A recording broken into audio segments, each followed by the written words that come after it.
This episode of Limit Break Radio is made possible by our generous Patreon donors, including Vodka Mutini of Moogle, Shuri Element of Ultros, Samos Avros of Behemoth. Thank you so much for your support, and if you want to support Limit Break Radio, visit patreon.com/Limit Break Radio.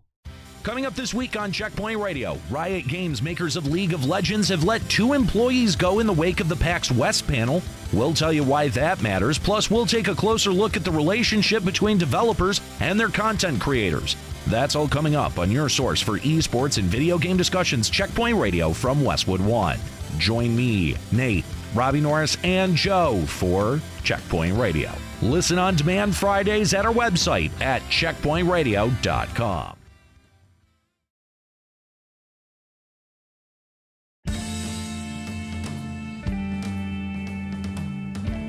Is your world lacking a direction? Do you hate those pesky 12 heroes? Do you have a failing podcast? Then you need Calamity Ready for when your first Calamity doesn't work out as you intended. Sometimes you just need to throw everything out and try again. For those instances, Calamity Ready is ready for your every need. Blow up the world and try again. Who cares? No one does when you can throw Calamity Ready at your every problem. So whenever you need to push a big reset button, Calamity Ready, your ready-made Calamity in a can.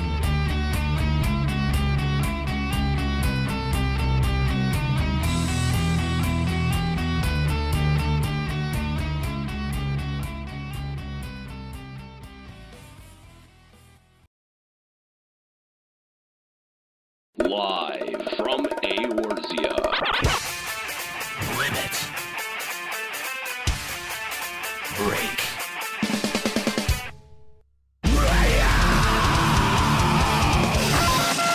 With your hosts, Unmiro. Now behold the horror you have wrought. Kahlo. I said don't take your clothes off. Juxtaposition. I don't get it. Ascalia. Holy shit, totally forgot about him. And Mika. Oh my god. LimitBreakRadio.com. 5, 4, 3, 2,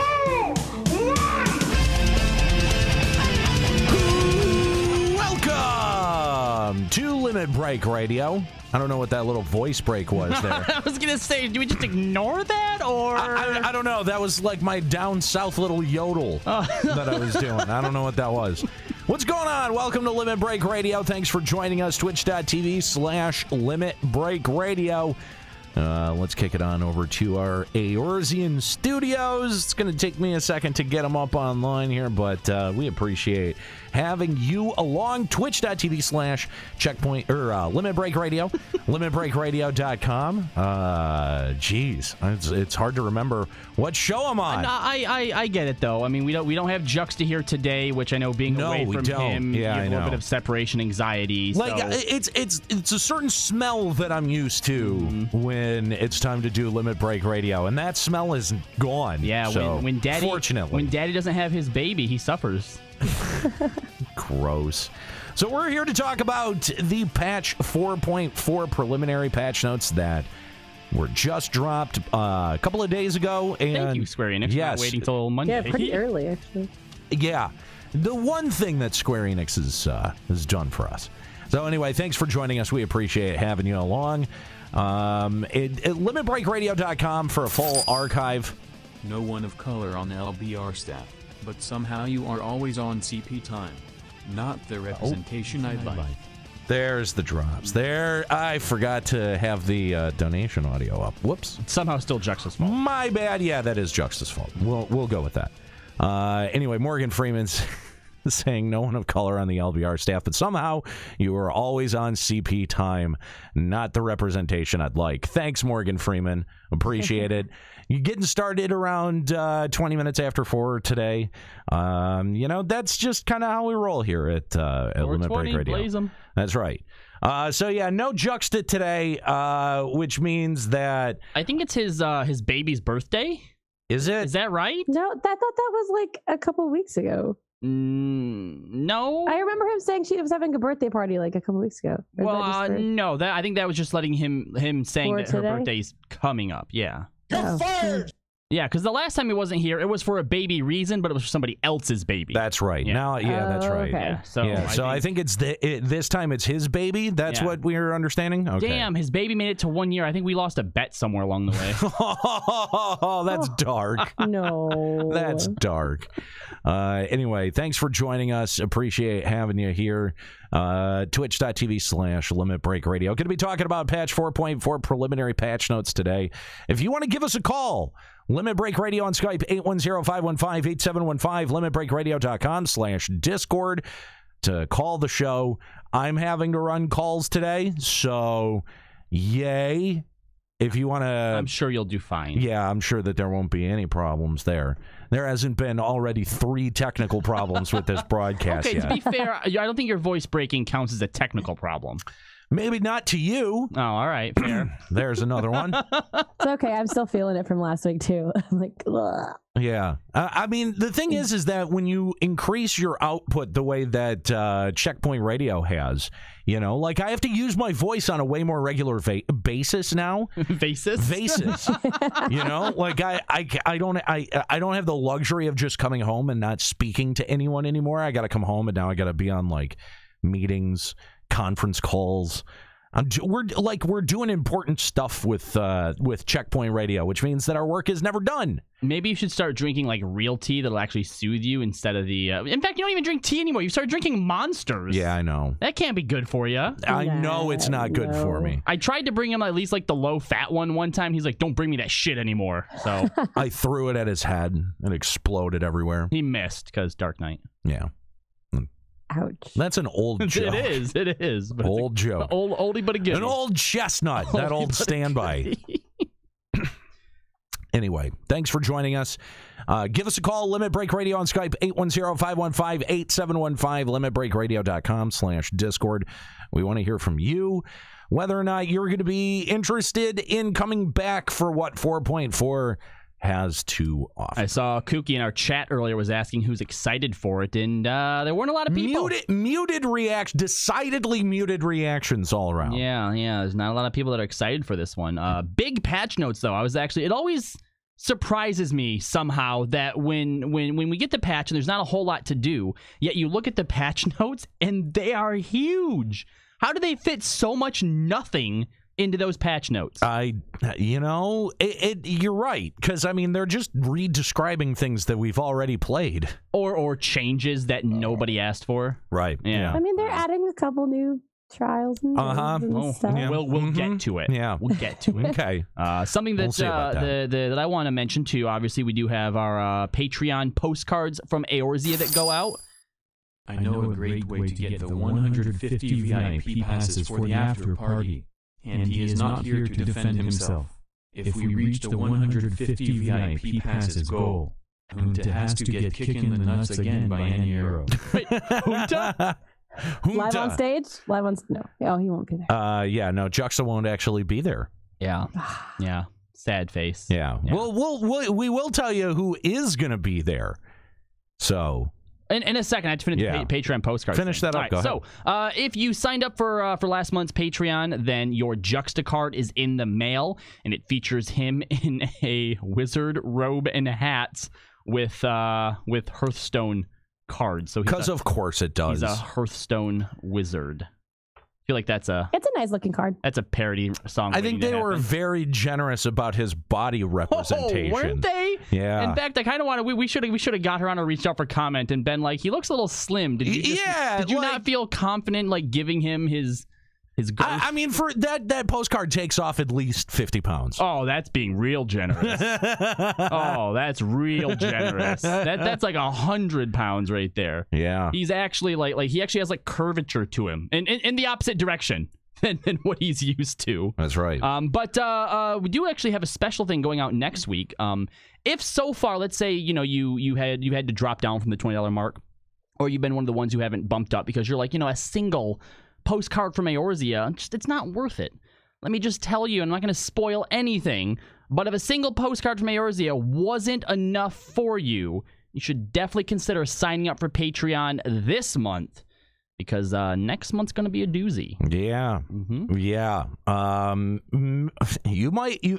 They might be on a limited timetable for this too. That's right. You know, and that's one of the things about the Patreon exclusives. They need to stay exclusive somehow. Yep. So again, you guys are looking at a very limited timetable to be able to get in on that. And well, I'll also throw it out there too. The next two that we're doing is Norris and Nate.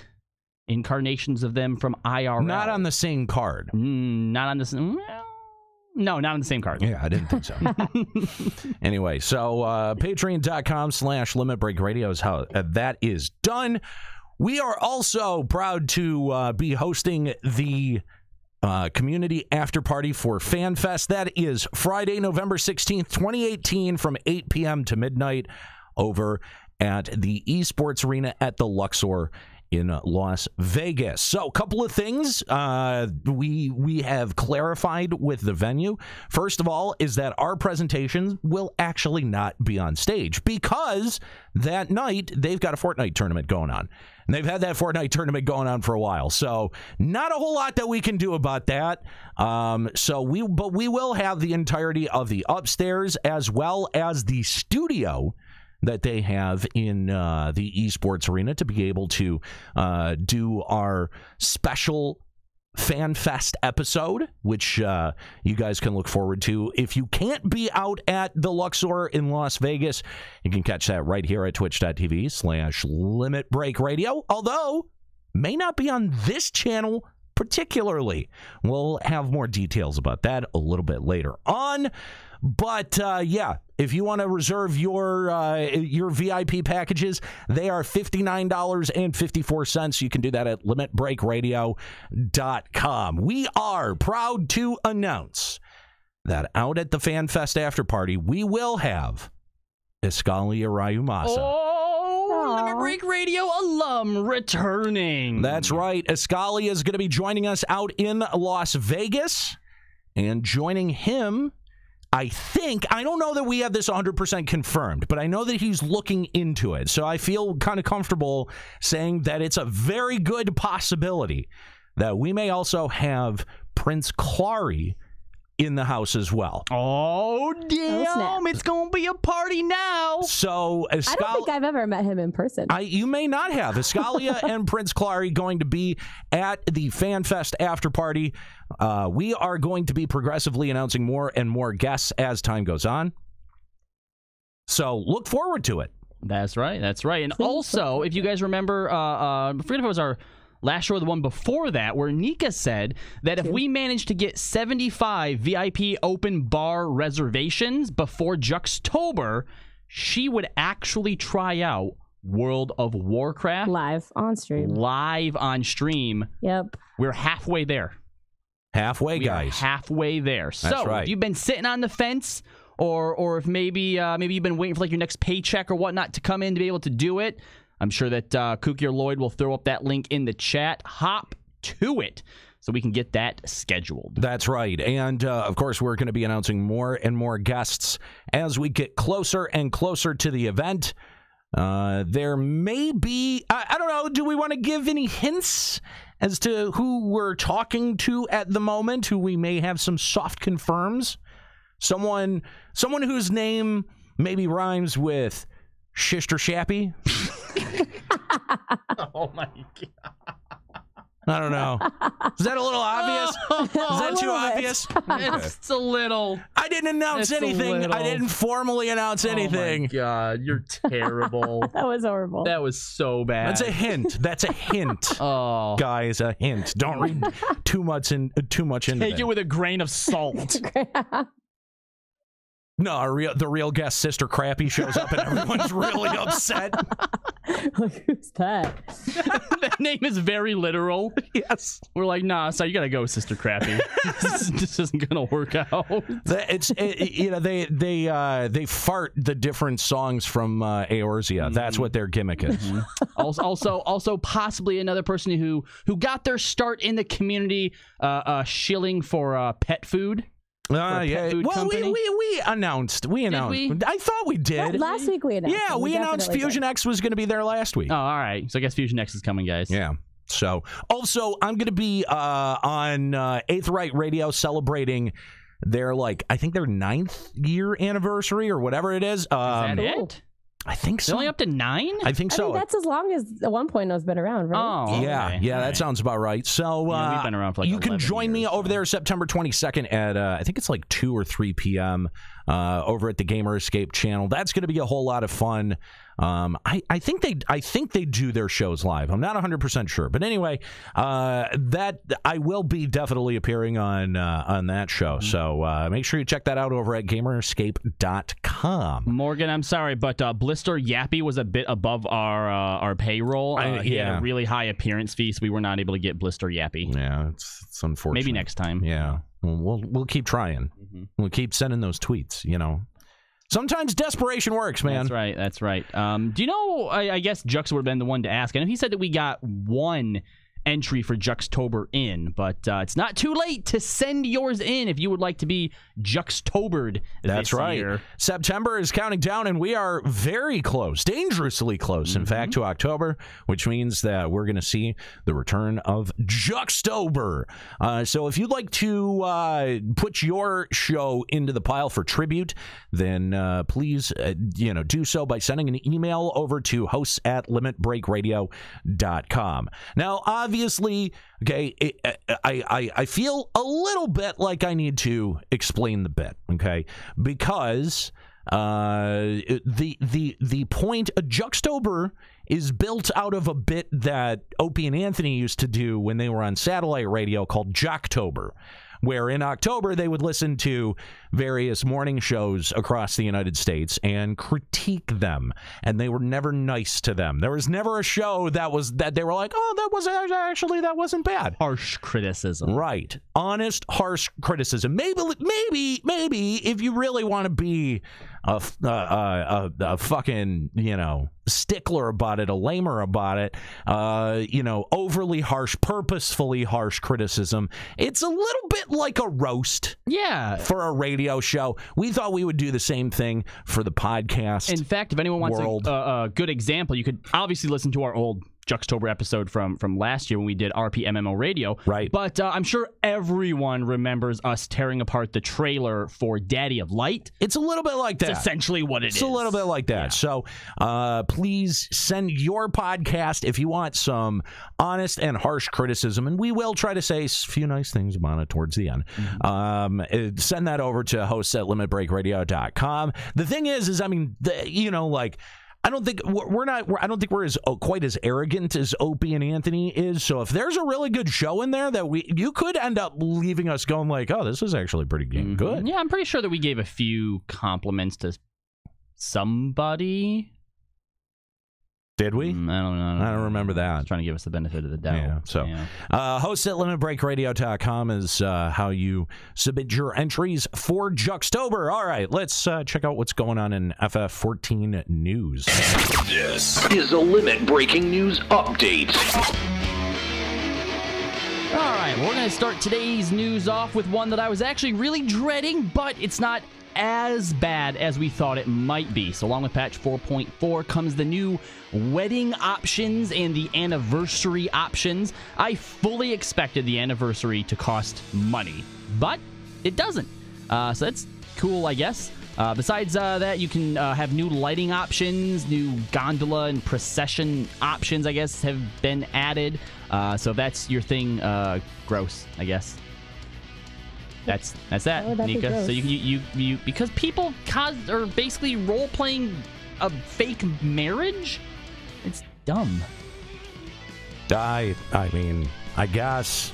But it's a feature of the game, and it gets you extra stuff. Okay, yeah. So now once a year.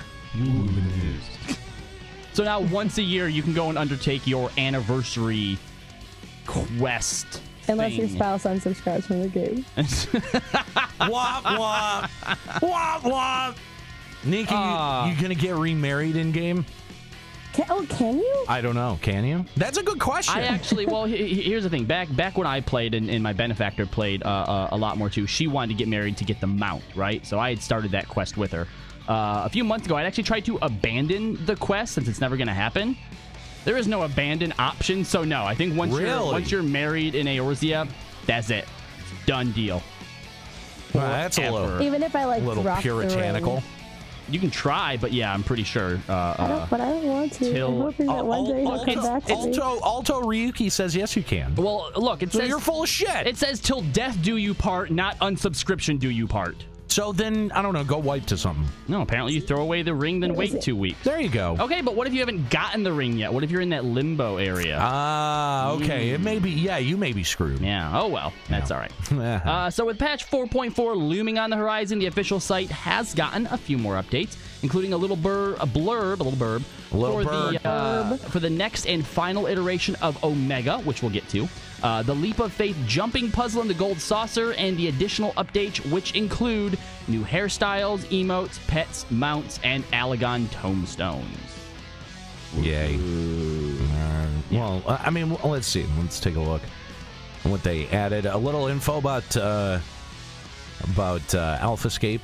It looks like. You wanna read the little blurb there? Or you wanna wait till we get to it down below? I will. All right. Omega's trial proceed apace. Of the 89 combatants inside Group, 4 emerged victorious. Of those 4, 1 proved itself the mightiest entity of the last remaining test world. Can the Warrior of Light overcome this final champion and bring an end to Omega's harrowing experiments? Okay, you know the one thing I actually do want from this, right? I hope that we get to see who those 4 find. Well, obviously, we know that Chaos is the one who emerged victorious, right? I hope there's a cutscene that actually shows Chaos fighting the other 3 and emerging victorious. It's like the final battle. Just a short little cutscene. I think that'd be cool. Fighting the other 3 what? Yeah. Whoever the other 3 who emerged victorious in the test groups were. Oh, like from all the different sections that were happening. Yeah. Who were the other 3 finalists besides Chaos? That'd be cool. Probably not going to get it, but good question. That'd be cool. Leap of Faith. I want to know how they plan on taking us to this from the Gold Saucer. Do we just get teleported there? I would assume so. Because that's actually because it's not in the Gold Saucer. No, it's in part of Thanalan. Yeah, that's Ralger's. Well, that's Ralger's Reach. Yeah, because those are the hands. No, it's not. It's not. No, that's not Ralger's Reach at all. No, that's somewhere in Thanalan. No. Okay, you're right. It's that. Thanalan? Wait, Thanalan? Really? Yeah. And, it's down off that to one the temple. It's a monk temple, I believe, though. Something like that. But the Gold Saucer, you can actually see it from one of the Thanalans. Like you look over the. So you probably technically just quote unquote walk over there. So when the Mandervilles bought the Gold Saucer, this just happened to be within their zoning permit. So like, well, I guess that's ours now. Let's turn it into an attraction.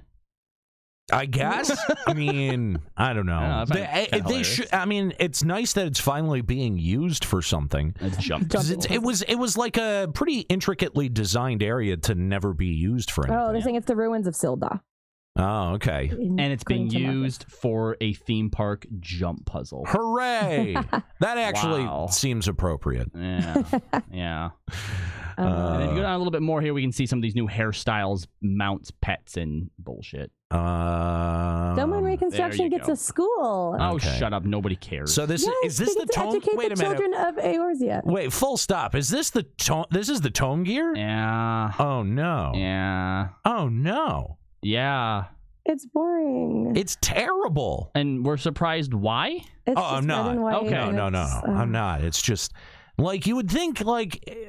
All right. To be fair, it is an upgrade from what we have right now, which is basically just weeaboo garbage. I mean, I do like the axe. The axe is like ridiculously oversized and kind of cool. But everything else is kind of garbo. Well, no, the monk has tonfas. Check that shit out. I can't. I can barely see it. Yeah, it's a little small. Do we have a bigger version of this? I don't see a bigger version. I've seen one somewhere. All right, so we got some new minions. That looks like a capybara. I was just about to say I've been killing those in Tomb Raider. Yeah, those look. I hate those things. You ever seen one in real life? Like actual in person? Yeah, no. It's creepy as fuck. Yeah. Those are creepy animals. I hate this mount. This mount is fucking. What? It's the Suzaku Dago. What's wrong with it? because all the dogs look like that. He just has like war paint. Because it has no place in Eorzea. That's why. I mean, you hate all the dogs. Yes. Not just this one. Okay. Yes. When we started to move off of chocobos for mounts is when it was like... I have to agree. I've always had this weird... ever since the behemoth mount. See, I thought the behemoth one was cool. No, it in universe, it makes sense. It was so obnoxiously oversized that it made me go, okay, that's dumb.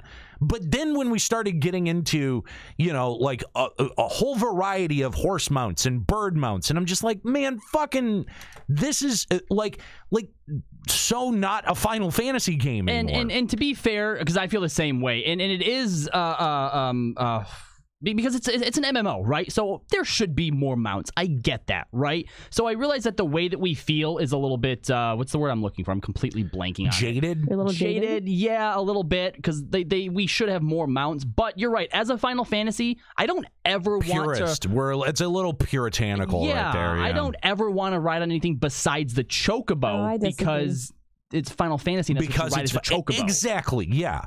Like I think that they could have done more with the chocobos. I don't think it should be exclusive chocobos, but I don't think we had the barding. Yeah, that's true. Barding is sort of like critically underused aspect. It's sort of the way that I always changed up my mount. I never wanted to ride anything other than a chocobo because again, it's Final Fantasy, and I thought barding was a really cool way. And just changing the color of your chocobo, and this is so hard that once I got my color, I don't even want to experiment with other colors. No, that's it's going to stay there forever. That's fair. Yeah. No, I feel like the chocobos are underutilized, but I do like other mounts. Well, I think they had to be. You just in a world like Final Fantasies, you have to be careful, right? And now that it's degenerated to the point where Gobu mounts have flying. You know what I mean? Like, have you seen that shit? Have you seen how they fly? They fly like they look really stupid. That's fair, but I also feel like some mounts are kind of the equivalent of gear lust in a game with no gear lust. Because, I getting agree. one from a primal is rare. Getting it from, like, the last tier of a raid, no. People get it. You're right. That is the purpose that they serve, and you're right on that. I just think as world building, you take a little bit more of the Final Fantasy-ness out of it, the more other mounts you have in there. Especially when they're dumb shit like the Namazu or whatever those little fish people are carrying you around. Like, come on. Like I kind of drew the line at the Odin mount. I even thought the Odin mount was a little bit like, yeah, we're starting to get into some like the giant Moogle that carries the two-person swing set. Come on, people. I mean, but it is a Final Fantasy game, but it's also not a Final Fantasy game. Oh, Marcus calling Nika out in chat. I like that Nika is searching for members for her static right now in the party finder. Well, I mean, why not? Like, we're just sitting here in the studio. I might as well. Now, to be fair, it's not to advertise the podcast that she's a part of that's live right now. Look, I'm going to defend Nika and say it's not that people don't want to join her static. People just don't like this game. There's just not enough people to play. There's a lot of. If you look at the party finder, every DD roulette expert,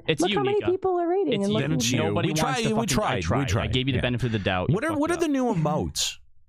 I don't know. I can't tell what they're doing. They're just they just tilt their head sideways a little bit. It's not being shown here, and this is one of my favorite. This is probably my favorite thing in the patch notes. I'm just going to spoil it right now. But if you register for the companion app, you will get an emote that when you sit down, you pull out a tombstone, and it looks like you're playing on a phone or tablet. It's called Tombstone.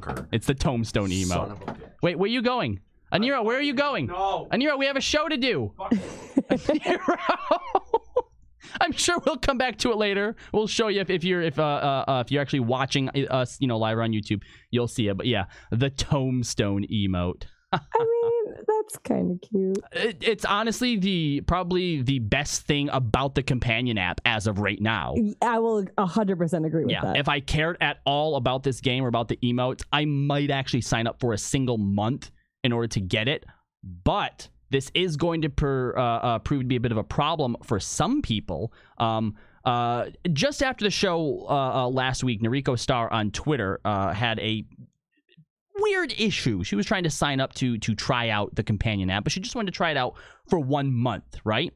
She happens to be signed up on the 6-month billing plan, so it bills you 6 months at a time. Okay. She had 2 months left in her cycle, and trying to sign up for the companion app was trying to charge her about like $10, $12. Essentially, 2 months of the companion app wouldn't give her the option for 1 month. So I wasn't able to get complete confirmation yet, but it seems that whatever your billing cycle is, whether it's 1, 3, or 6 months, if you sign up for the companion app, you get billed for the same amount of time. Wow. Yeah. Really? Yep. So if you're at the beginning of a 6-month billing cycle and you want to try out the companion app, it's going to bill you for 6 months of that app. Huh. That's bullshit. That's pretty bullshit. Because I already pay 6 months at a time in the game. So, like, because that's the cheapest. Do you know where you're at on your billing cycle currently? I don't, actually. If you would, just as a little experiment, go and just begin to sign up for the companion app where it tells you like how much it's going to charge you. Yeah. Sure. And just let us know what that is, because I'd be interested to know. You might not want to do it right now, because our last bit of news here, which is actually some good news. Oh, yeah. It's that time of the year. It's nearly upon us. Extra Life. So, That's right. Nika, let's Yes. pass it to you. And since you're the one who now takes lead on this, go ahead and Doing this for a few years now. Tell us about the Extra Life stuff. All right, Extra Life this year is on November 3rd. Mark your calendars, November 3rd. I want to say that's probably the same weekend as Youmacon because it always is. And I am once again heading up the Limit Break Radio team. I already have one person signed up. It is the same link as last year, extra-life.org/team/Limit Break Radio. Someone could throw that up in the chat for me. That'd be awesome. And it's going to be awesome. I will once again be streaming all 24, I think it's 25 with the daylight savings time, hours of it on this channel right here, the Limit Break Radio Twitch channel. And anyone who joins the team, I'll be, I send out emails and I hype everyone up, and it's a fun time. And we have like special Discord chat channels, and it's a fun time. So consider joining Extra Life. Help us save the kiddos. It's awesome. It's gonna be cool. Do you have any idea what game you're gonna be playing? Is it gonna be FF14 again, or? I do not know at this moment. I feel like every year there's always a patch for 14, like the week after Extra Life. So, I don't know what I'm going to be playing. Maybe I'll start digging through my Steam backlog because I've got a lot of games there. All right. Well, cool, guys. Sign up for your Extra Life team, whether it's Team Limit Break Radio or others. Fight cancer, save kids, play games, all that good stuff. Yes, absolutely. All right. So before we get into the patch 4.4 notes, let's go to our phone lines and talk to Rail Ledwin, I think, from Leviathan, who's been hanging on for a while. What's going on, Rail? Hey, what's up, guys? It's good to finally call in and talk to you guys. I've been a long-time listener, so I'm excited to talk about what I want to talk about. Cool. Well, what do you want to talk about? So, just a little backstory before I get into it. I mean, I've been playing Final Fantasy for 3 years now. I had a couple classes to level 70, like 5 or 6 of them. Got a couple crafting classes up. I level 360 gear. Got house. I'm in a good FC. But what I'm running into now is I feel I'm trying to determine if I'm running into burnout, like content burnout, or like if I'm really just kind of done with the game. Ooh, because that is a fine line. That comes, it is, and I'm trying to decide. I can't figure it out. I recently just unsubscribed. I've been unsubbed for about 2 months now. And then before that, I unsubbed after the Chester fight was released because I was so kind of disappointed in it a little bit. But what really got me thinking was there's a popular YouTuber out there who put a video up saying, "Is Final Fantasy dying?" I watched the video and I really agreed with a lot of the points he was saying, and a lot of it comes from the content that's released. We know we're going to get a dungeon. We know we're going to get rehashed armor sets and weapons. We know we're going to get a whole bunch of fluff that a lot of people might or may not care about. So I love the game. Like I said, I've been playing it for 3 years. I'm invested in it. I want to go back to it, but looking at 4.4, I don't know if I really want to sub to it. So my question for you guys is, I mean, do you think that the game you think it's going to last much longer, or you think it's just a burnout for a lot of people? Like, how do you guys feel about that? So I think my answer to this is entirely contingent on what Square Enix decides to do 5.0 moving forward. It's clear that Square Enix does know how to design quality content. I think that where they're struggling is getting outside of their box, because every time they've tried to get outside their box, it's been met with mixed reception, right? You've got Palace of the Dead, Heaven on High, generally a fairly good reception with the community, but it wasn't something that brought in people in droves. Right. So, the same thing with, with Eureka. Right. A good idea. Starting as Diadem, a decent idea with an extremely flawed execution. And they've refined it a couple of times, and still they haven't gotten anything in terms of content that moves the needle enough to get people in the door, which is why I feel like they fall back on what they know already, which is dungeons. And they've worked themselves into a pretty significant problem where, because they have forward progression, because they're leaving old content behind and not bothering to, trying to repurpose that content, that, they've put themselves on a treadmill and their audience on a treadmill of expecting, to have X amount of dungeons per patch. So they know that they have to design that content, and it does not, I at least this is my opinion, I think that they don't have, or they feel like they don't have time or focus enough to really put something new into the game. And so we get these kind of half-hearted attempts, which, come across as Diadem and Eureka. Unless they really do something drastic in 5.0, I would not expect much different out of FF14, right? Like, unless they make a fairly radical decision to either go towards, lateral progression, lateral character progression, or if they decide to cap, maybe put a cap on the gear eye level, something, right? If they decide to get themselves and their audience off of the treadmill, I think that is the way that you start bringing more interesting and original content designs back to the table.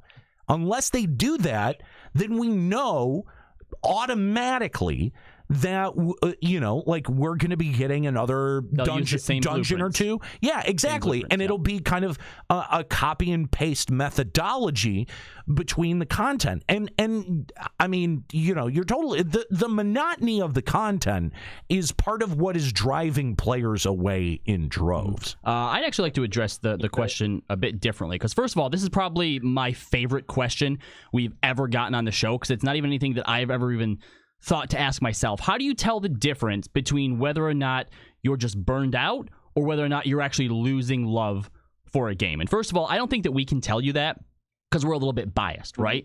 So all that I can suggest for you, and I think for anyone who's feeling that, whether it's for Final Fantasy XIV, World of Warcraft, Guild Wars, Elder Scrolls, whatever it is treat it as though it's burnout. Because you say you love the game, you're invested in the game. Treat it as though it's burnout. Take a break for 2, 3, 4 months, however long you think you need to do, and then try and come back, because there have been a lot of people who have shown similar feelings for the game as what we have. And when they've came back after so long, I've gotten messages where like, oh my God, I'm actually having so much fun. Why did I ever leave in the first place? So doesn't make what they felt any less valid, but it was obviously something different than what we did. So that's what I would suggest. Take a break, come back to it, and see how you feel then. If the feeling doesn't go away, then yeah, you're probably starting to lose, what love you had for the game, which isn't necessarily a bad thing. It's just one of the steps. I think there's a quick distinction we need to draw here too. What is the actual difference between a game dying and you starting to lose interest in that game? Because there is a difference between the two, right? Yeah, I don't think personally the game is dying. Like his question was like, is the game going to last much longer? Like, I feel like I have access to a whole different pool of people within like the convention community and people I see. Like, I have a whole section of my friends list who have just started playing 14 since the last Fan Fest. Like when the last Fan Fest happened, they were not playing. However, I have a whole surge of a huge surge of people on my friends list who are now playing and post about it all the time. They talk about their adventures just beginning. And but they post they're really invested in it. And so I feel like Square-Enix is really... During Stormblood? Yeah, because Stormblood. Yes. Okay. The pieces are starting to come together. Yeah, so I feel like Square-Enix is really good at drawing in new people. I just feel like a lot of what we're seeing now is the veteran burnout. And I don't know, maybe now, since Stormblood is these people's first expansion, maybe by 6.0 they're gonna, if nothing changes, these people will be seeing the same shit we're seeing now. The question is though, how often can they do that? How often can they bring new people in? Here's the thing. I think they actually will end up seeing that a lot quicker. Quicker, you think? Oh, absolutely. Because the people who joined in on Heaven's Word saw the repetition way quicker because the amount of things that we were getting per patch went down, right? As soon as they removed, as soon as we went from getting 3 dungeons to 2 dungeons per patch, it was with the reduction of new content per patch that more people started to pick up on this pattern more readily. That's exactly it. Yeah, I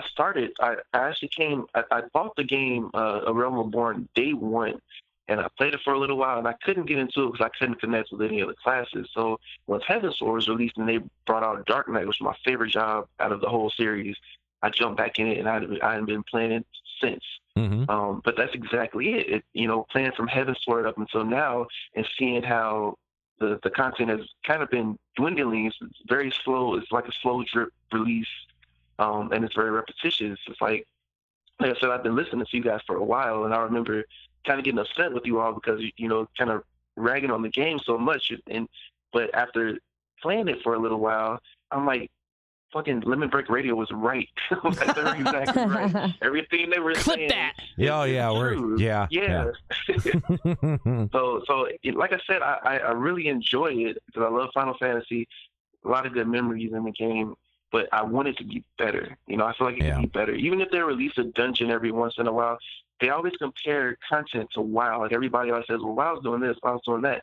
But there are certain games that have aspects where I think they would really work in Final Fantasy. Like I played Aeon for a couple of years before I jumped into Final Fantasy, and they have this really cool thing where in certain dungeons there's quests inside of it. So you might start this dungeon and there's an NPC in there. Yeah. Who might tell you to go here. There's hidden bosses in the dungeons that you can either skip or you can find them in the dungeon. Elder Scrolls Online does both of those. Yeah. That's cool. It will make it way more. You can go in. It wouldn't make it so repetitious. It's not just run through a hallway, boss, run through a hallway. They actually gives you a little time to explore these dungeons. And if they put 2 of them out, I mean, it's a lot of replayability with them doing something like that. Yeah. So I feel like they just do something different. Just do something different. No, I totally agree. Although I think the distinction that I want to draw between, a game dying and someone losing interest in a particular game is that a game dying comes with population drag that is so drastic that the game ceases to function correctly as a result of it, right? That's fair. That's when a game is dying, I think that's when it hits that threshold. Now, of course, there are band-aids that you can put on that through matchmaking or through server condensation, stuff like that, right? Like there are ways to alleviate that kind of burden. But until FF14 sees a population reduction where things like Duty Finder start breaking down and not working properly, I don't think that we can really say convincingly that the game is dying, right? I think that for veteran players of FF14, you're right. There isn't a whole lot there to be able to, keep you engaged. And I mean, I've felt it. I think everyone on this cast has felt it. And at some point, everyone in the game is going to feel that. And the question is, who's responsible for that? Is that something that you as an individual are responsible for? Or is that something that because of repetition and because of the way that content is designed, is that something that Square Enix is responsible for? I think that is a debate that has no clear answer, but I would end up landing on the side that says that is Square Enix's problem. That Square Enix creates that problem by not making enough stuff for us to do, or at least enough different kinds of stuff that will keep us entertained between the various tasks of the game. And that again, I don't really hold myself responsible for that. I hold Square Enix responsible for that. So, and maybe you see it differently, and that's fine. You're allowed to. But to me, that is a failure on the developer's part to correctly address the audience that has been supportive of the product the longest. And in my mind, those are the people that you really should be supporting. So, all right. Well, thanks, Rail. We appreciate the call, man. Oh, no problem. Thanks for having me, guys. Keep up the good work. Thanks, man. We appreciate it. If you want to call Limit Break Radio, you can give us a call. Limit Break Radio on Skype, 810-515-8715. LimitBreakRadio.com/Discord. We want to hear from you, whether you want to talk about your potential burnout in the game, whether you want to talk about the patch 4.4 notes. Give us a call. Limit Break Radio on Skype, 810-515-8715, limitbreakradio.com/Discord. Let's talk about these patch notes. All right, let's jump right into them then. So, of course, new main scenario quests have been added. The usual amount, there are 7 of them. It looks like we'll be doing the burn pretty early on, as the second one is called Feel the Burn. Boo. Yeah. Also added the new Chronicles of New Era quests. That's where the 4 Lord stuff goes down. The Firebird Down Below is apparently going to be the one for Suzaku. Interdimensional Rift Omega. In the beginning, there was Chaos, blah, blah, blah, blah, blah.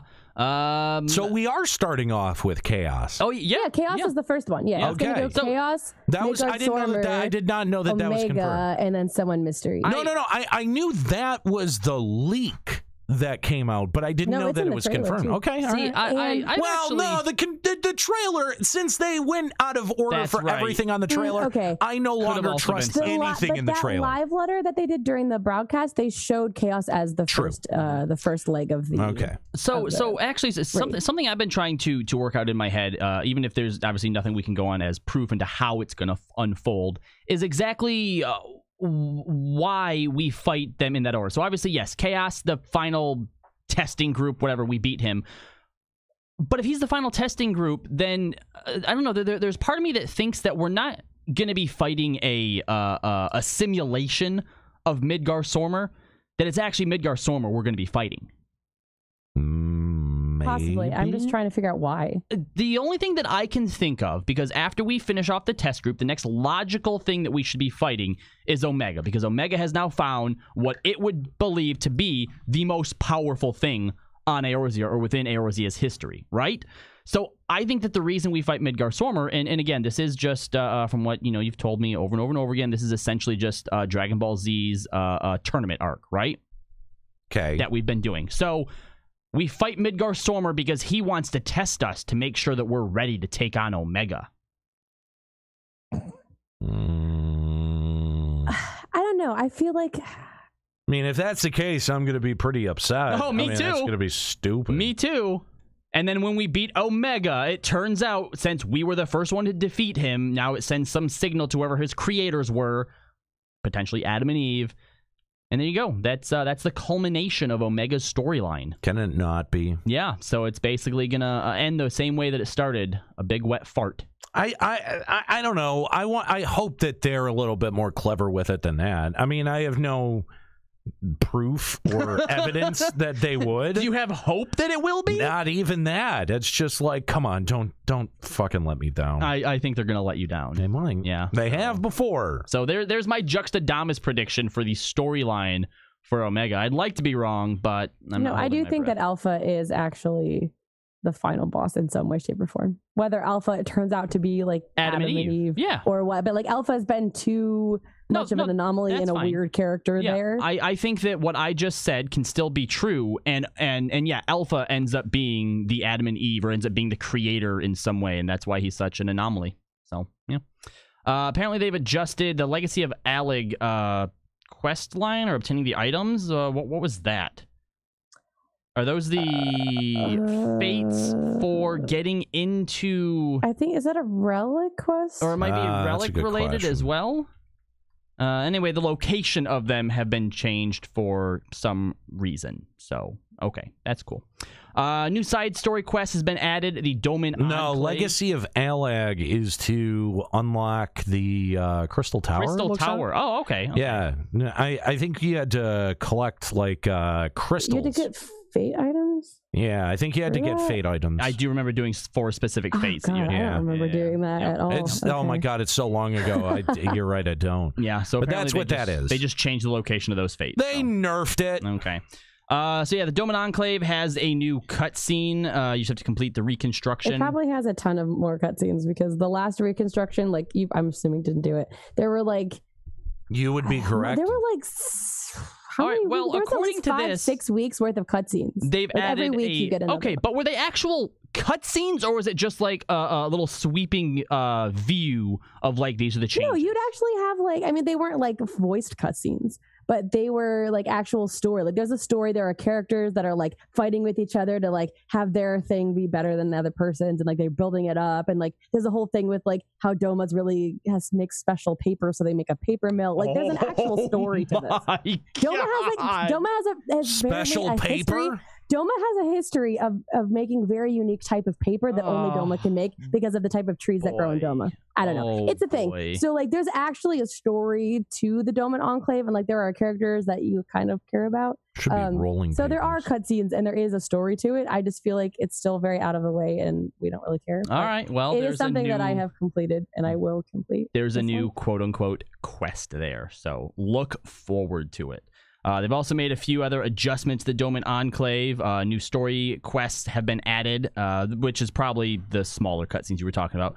Players can now ride mounts in the Enclave, and an Aethernet has been added to the Enclave as well. It's not even that big an area. I kind of like that it forced you to walk around it instead of adding Aethernet to it, because then you actually get to see the shops and things you've been adding. Now you can just ignore it and teleport around. Pretty much. Yeah. Well, just like everything else. Well, I mean, because what's cool about it though is there are actual NPCs that will walk around and like say stuff to each other, like they're building, like, oh, I'm going to take this box over here, and you can actually watch them and they move around at different times of the day. Like it's a moving zone. There are characters doing this, but like the only reason I discovered those things is because I was forced to walk from point A to point B. No, I mean that's not a good. Anymore. Okay. It's a good point because Square-Enix does this a lot to their world building, right? And it undermines it. Yeah, they totally undermine it, right? Like somebody spends a lot of time either writing those pieces of dialogue and programming that shit in, and then they're just like, here, let's put teleport points so that nobody ever has to see that shit ever.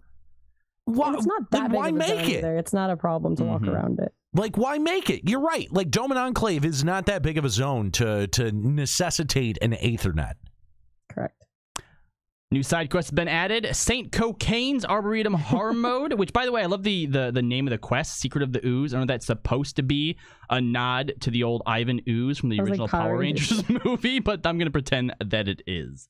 Power Rangers movie. Yeah, the Ivan Ooze with like the purple ooze that intoxicated all the kids and made them like... And intoxicated the parents. Wasn't that a Teenage Mutant Ninja Turtle movie? It was called up straight up The Secret of the Ooze? Oh wait, actually, that's right. Yeah, that's right. There was that's a Teenage Mutant Ninja Turtles movie. Turtle ones as well. That's right. I just know the final boss is that oozy poop monster, so I'm sure that's where it comes from. But great, yeah. I never watched the Ninja Turtles movie, so you're dead to us. Really? At least I don't think so. I watched a couple of them as a kid, but I cannot recall the names of them. I mean, now. all right, that's fair. It's been a long time since I've seen them. But I do remember Ivan Ooze. Like, that stuck out to me. Yeah. Dude, so when I was a kid, before I had actually seen those movies, I do remember meeting someone in like a professional TMNT like costume, and it scared the Christ out of me. Really? Oh my God. I still have nightmares about that. How old were you? I had to have been like 6 or 7. I was very young. So, but before you had like a basis for the Ninja Turtles, you met one IRL and you scared the piss out of you. It was like a comic book convention, right? Like the first ever comic convention that I ever went to. Because I clearly remember this shit. You know who Gwar is? The rock band Gwar, that with all of the like weird monster animatronics and shit. Yeah. Okay, so I saw Gwar beating up dudes that were dressed like the X-Men, right? And I have this vivid memory of the dude who has the donkey dick as a part of his costume, and he's just hitting Wolverine in the face with it over and over and over again. Like was this a bit, or just like a bunch of people actually got into a fight? No. It wasn't a real fight. It was like it was like Gwar. I don't know what it was. It was put on. Though. Yeah, it was a put on thing, and I remember crying to my dad because I was like, I don't understand why the X-Men are losing. Years later, I connected that it was Gwar, and that was actually a phallus that he was getting hit in the face with. I mean, I did a lot of growing up when I was very young, and that was all a part of it. That was a very scarring experience. Going to your first, you know what? So wait, where'd the Ninja Turtle come in at? Well, the Ninja Turtle was at a separate booth, and all I remember is that big face in front of me and being fucking terrified. Wow, terrified. Have you ever seen like the animated GIF, and it's one of the turtles, and the thing is just shaking side to side, and it's like something intensifies, internal screaming intensifies or something like that. That's what I remember in my head from that event. Wow. Yeah. Aww. It was terrifying. Baby Nero. The only cool parts were I got to meet the Ghostbusters. Someone had a Ghostbusters vehicle there. That was pretty cool. And Yarrow Street credit revoked. And RoboCop was there, and RoboCop was awesome. Yeah. I don't think it was Peter Weller, but it was someone dressed up as RoboCop, and they had the car too. Like, I mean, this was like one of the very, very, very early comic book conventions. I want to say like maybe 91. You know? Ooh, yeah, that was a while ago. Long time ago. But luckily, you got over all of that emotional scarring, right? Yeah, mostly. Okay, cool, nice. I still get a little creeped out by the Teenage Mutant Ninja Turtles. Dude, those original live action movies, though, they were creepy as fuck. Corey Feldman voiced one of the turtles, so I feel completely justified in being creeped out by him. That's fair. That's fair. I met Corey Feldman. He's really cool. The following additions and adjustments have been made. Hang on. He's funny. Corey Feldman is cool. Have you seen the fucking cult that he's running these days? He does he does a band, and I'm pretty sure that all of the women that play in the band are also in some kind of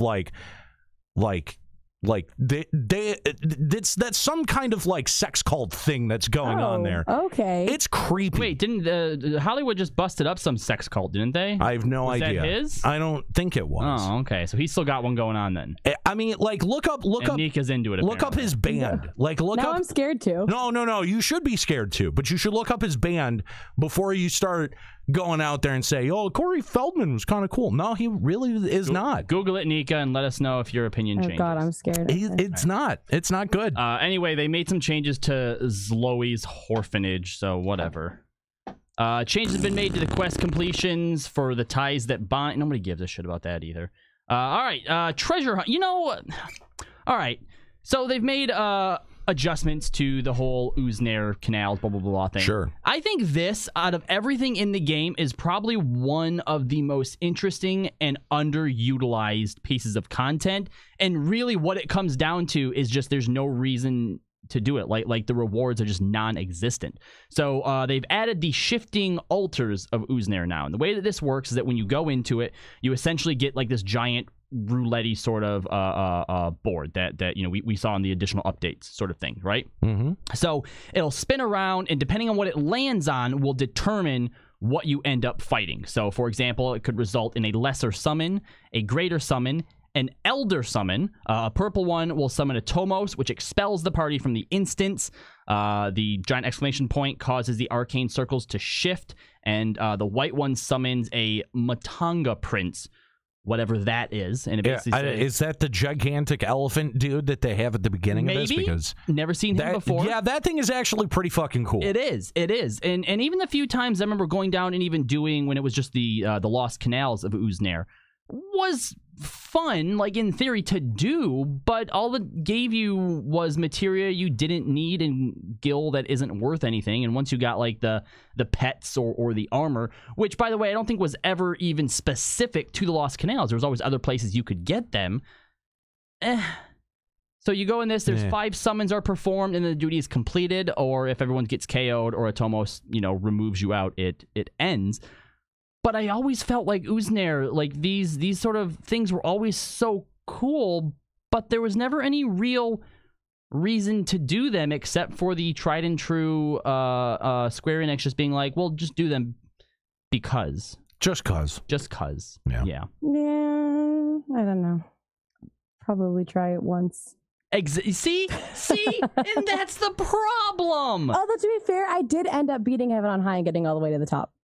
I did. Once, right? Once. And I don't know if I want to do it like 3 or 4 more times for the mount and the rest of the stuff. Yep. Nope. Because, I mean, it was hard, enough. and I only did it because, like, it was with my static members, and I'm just not sure I could go through that madness again with other people. You even said, this is such a great example, too, because you just said, wouldn't want to do it again because it was hard, even though prior to this, you wanted this to be hard, low-man content. So you got what you wanted. Yeah. Why don't you want to do it anymore, then? Because anymore, it wouldn't be with my friends. It would be with randoms, and fuck doing hard shit with randoms. Did your friends not want like hard low man content to do as well? Yes, but we've already done it, and doing it again would be the exact same thing, and that's boring. Also, one of those people has let their sub run out, but we actually had to finish it. We were at floor 71, and they're like, my sub's running out in 3 days. We're like, shit. So we had to get the last and I don't plan on coming back. But it's just mostly because we've done it as a group, and it was fun, and I just don't know if we want to do the exact same thing again. Like if it was, I don't. It just felt it's too repetitive for the challenge. Like the challenge is fun. It was actually the last 20 floors were actually pretty challenging. Now let me ask you this. If, let's say, every time you got to the top, you got a couple tokens, and there was, even if it wasn't actual gear, but it was just gear that looked badass, right? And you could turn in a few of those tokens here and there to start getting this gear, might that be enough to incentivize you to have done it again? Yeah, maybe. Because right now, the only incentive is to get a mount. And like we were talking about before, there's so many mounts at this point. I don't care. Yeah. And like, especially because the one I'm getting for FanFest is the only mount that actually has increased speed on it naturally. That actually gives you something more. So like, the rest of these mounts are just for aesthetic purposes, and I've already got a ton of them. So that's not enough to motivate me to do it again. I need something else. You're that Square-Enix? You need something more than just do it because it's something to do. Yep. And like one of the people in my group are white mage or heal. I think they're actually playing red mage. Whatever. The white mage in my static was doing it, and they actually had cleared it like 2 or 3 times already with randoms, and they said it's actually horrible because there is such a high chance of wiping and having to start all over with randoms that it just takes up your entire day. And he said it's just horrible. So we did it as a group, and we never wiped once because we already know how to work with each other because we're static. We didn't wipe at all.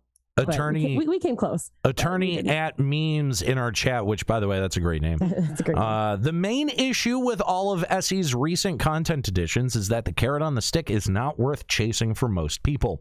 The motivation is not there to actually do the content more than once. I have been saying this that's perfectly for so stated. long.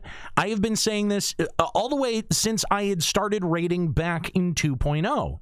Is that okay? Yeah, like it's interesting.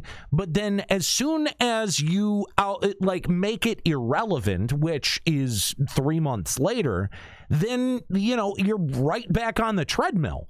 And that drives me fucking crazy. You can't even enjoy achievements long term because they're made irrelevant in 3 months in 2 patches. Yep, no, perfectly stated, Attorney at memes. Yeah. They made a bunch of adjustments to Adventure Squadrons. They added Wanderer's Palace and the Vault, as well as some new mission, whatever. Players can now be promoted to captain in their respective grand companies, which increases your company seal cap from 80k to 90k. And what the heck? They're still adding company workshop bullshit? What? I don't know. What is that even used This for? is ridiculous. What do you see? Nobody asked for this. No one used. It's not used for anything. It's like It's not. It's like bonus ventures. But they've added new adjustment. They new additions and adjustments. New voyage destinations have been added. New items obtainable through voyages have been added. For what? The items obtained from destinations has been changed. The maximum rank for your submarines has been increased. No. The people I know that care about these items, like I think they're for extreme crafting, right? I think. I don't know, and but I it's feel like the people I know who do this actually just have their own free company with just themselves and some alts in it in order to do this. This is ridiculous. Nobody does this on a grand scale. This is ridiculous. Furnishings from the FF14 furnishing design contest have been added. All right, this very first one here, this little like chandelier, that actually looks pretty cool. Yeah. There's a bunk bed. That's cute. That's kind of cool. I guess the bunk bed's dumb. No, we can actually climb up it and have two people sleeping. That's really cool. I don't know. That's dumb. Immersion. The pot of gumbo, that's stupid. You know, some RPer just made that. There was some point where they're like, I really wish we could be sitting here and actually be eating gumbo. Fuck off. Unless there's actually a floor now with a drain in it for the shower, so you're not just like putting the shower into the ground of nothing. It's a thing. The bird bath is cute too. The bird bath is pretty cute. No, I will give that to them. Other new furnishings have been added, which all just look pretty generic. Mannequin furnishings are now available for estates and apartments. All right, this is cool. I thought mannequins were always one of the cool things from FF11 that, you know, was something that was pretty expensive and hard to get and something I think was always sought after. And because you could only get the pieces from BCNMs and you had to piece them together. Yeah. Well, and I don't know, you know, well, let's see. It says mannequins, interior furnishings you can equip with clothing items, blah, blah, blah, blah, blah, blah, blah. Display the rare shit that you don't wear anymore because it's outclassed. Well, I'm just wondering if it tells how, okay, yeah, you basically, you just purchase them. Fine. If I cared at all and still had access to all of my retainers, I might actually put some of the cooler sets that I liked on mannequins. That might be cool. But, yep, they're added now, which means maybe we can get an Escalia stand-in. Speaking of BCNMs and KSNMs, though, like, that is something that they could easily implement to this game. Put some rare crafting shit in there and call it good. And get so people could make money. Like, doing the, like, Adam and Ore shit, KSNMs in 11... I like that was better than doing with the shit that maps give you nowadays. Yeah. For your private chamber or apartment, you can have 4 mannequins, 6 for a cottage, 8 for a house, 10 for a mansion. We should probably have Juxta just set up 10 mannequins downstairs so it looks like we have people. See, now I'll believe this when I see it implemented. Since, you know, last time they're like, oh, you can have more aquariums, but actually upon release you can only have because 2. It's broken. So we'll see how many mannequins we can actually have. Yeah. But apparently you can use these mannequins to actually sell what's on them as well. So that's actually kind of a cool idea. Kind of interesting. That's kind of cool. Yeah. It would be cool if everything wasn't just boring, really reskinned and shit. All right, so let's talk a little bit about these estate tags because we were hoping that there was some way we could tag our studio. These are the different tags that they have: Emporium, Boutique, Designer Home, Message Book, Tavern, Eatery, Immersive Experience. There we go. That's us. Yeah, that's also the RP tag. The RP tag. Aquarium, Sanctum, and Venue. So that's maybe Venue. Maybe we can probably be Venue too. Yeah. Or an Emporium. I think Venue is probably more. But I mean, Emporium. You can like call in and talk, so it's kind of. You can set up to 3 tags: a main, Emporium, Venue, and Immersive Experience. Getting an extremely gay vibe. We are an immersive experience here in this venue, which is also a emporium of some sort, I guess. That's your penis. Well, people can discuss on our show. We're a live. What do you think an emporium is, Nika? I don't know. Don't you like discuss things and go to like there's a discussion and you like learn something and then someone talks about it? No, that's a symposium. What's an emporium? There's a sign on the door. The icon is a sign. So when you pull up to, you know, the bedroom emporium, are you expecting to go in to receive a lecture about bedroom sets? What's an emporium now? I need to know. It's a shop. You buy stuff. A store. Pretty much, yes. It's a fancy way of saying a store. That's kind of weird. Okay. All right. New equestrian roles have been added. New aquarium fishes have been added. New seeds. Well, I think we need to definitely tag our house with designer home. Designer home. Well, sure. with I mean, we are pretty designer, it's a right? designer home. Gay! So the new gate, Leap of Faith, has been added. It's all right. It says participating in it, you speak to some person, and then you register with a party. You actually form a party member for this, and Is that right? all right. Whatever. Anyway, It takes. I mean, it is like maybe is it an instance you go into? it must be all Maybe. players who have already participated in the gate at that particular time slot will be unable to repeat it. Whatever. They're just overcomplicating stuff.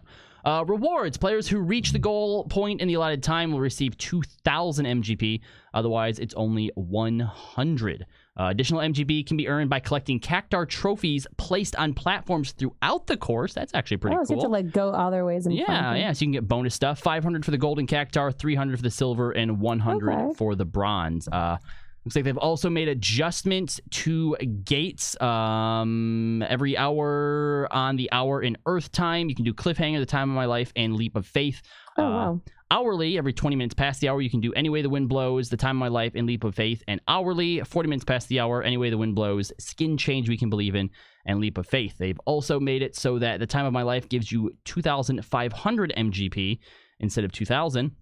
And it seems that for Any Way the Wind Blows and The Time of My Life, depending on how well you do, will determine how much MGP. See, I stopped doing that shit because it was terrible. Yeah. Like for Any Way the Wind Blows, if you didn't make it, you basically always got 100 MGP. Yeah. Yep. So cool. They've also made some changes to the cost. Wait. The gate face-off will no longer be held at the Gold Saucer. That was a dumb one anyway. That was a horrible one, but now I wonder if there's some achievements I never got that I need to get. Probably. And lastly, the cost of the mini Cactpot tickets has been reduced. They're only 10 MGP each instead of 100, 200, and 300. And the reward for the Jumbo Cactpot, second place prize has been doubled to 200,000. Third place prize went from 10K to 50K. Fourth place prize, 5,000, and fifth place prize, 1,000. So wow.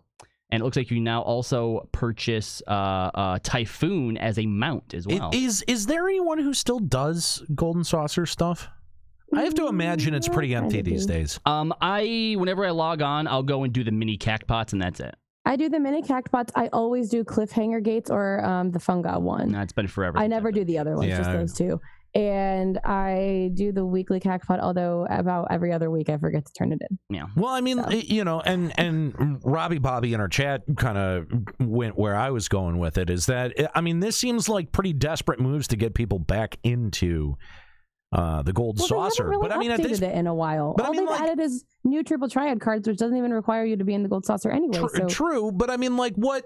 Like, I don't know. Like, is there anything out of the Gold Saucer anymore that anyone wants? See, this is the problem. It's not. I could still get. It's not necessarily that people that you need to increase the reward for people to show back up. I think at this point, anyone who wanted something out of the Golden Saucer has gotten it. Right? Yeah. So you need to start.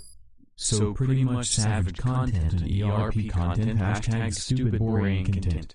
Yeah, pretty much. Yeah. But basically, if you add more prizes that people want, that's how you'll get people back into the Golden I think Saucer. new prizes and also variety on the gates instead of just. I mean, at least having them on like a certain hour schedule will help predictability, because I'm like, why stand around and hope the one I want shows up? Yeah. But also, I just feel like I'm sick of doing the other ones. That's why I only do the Fungi one and the Cliffhanger one, because I know I can win that one easily.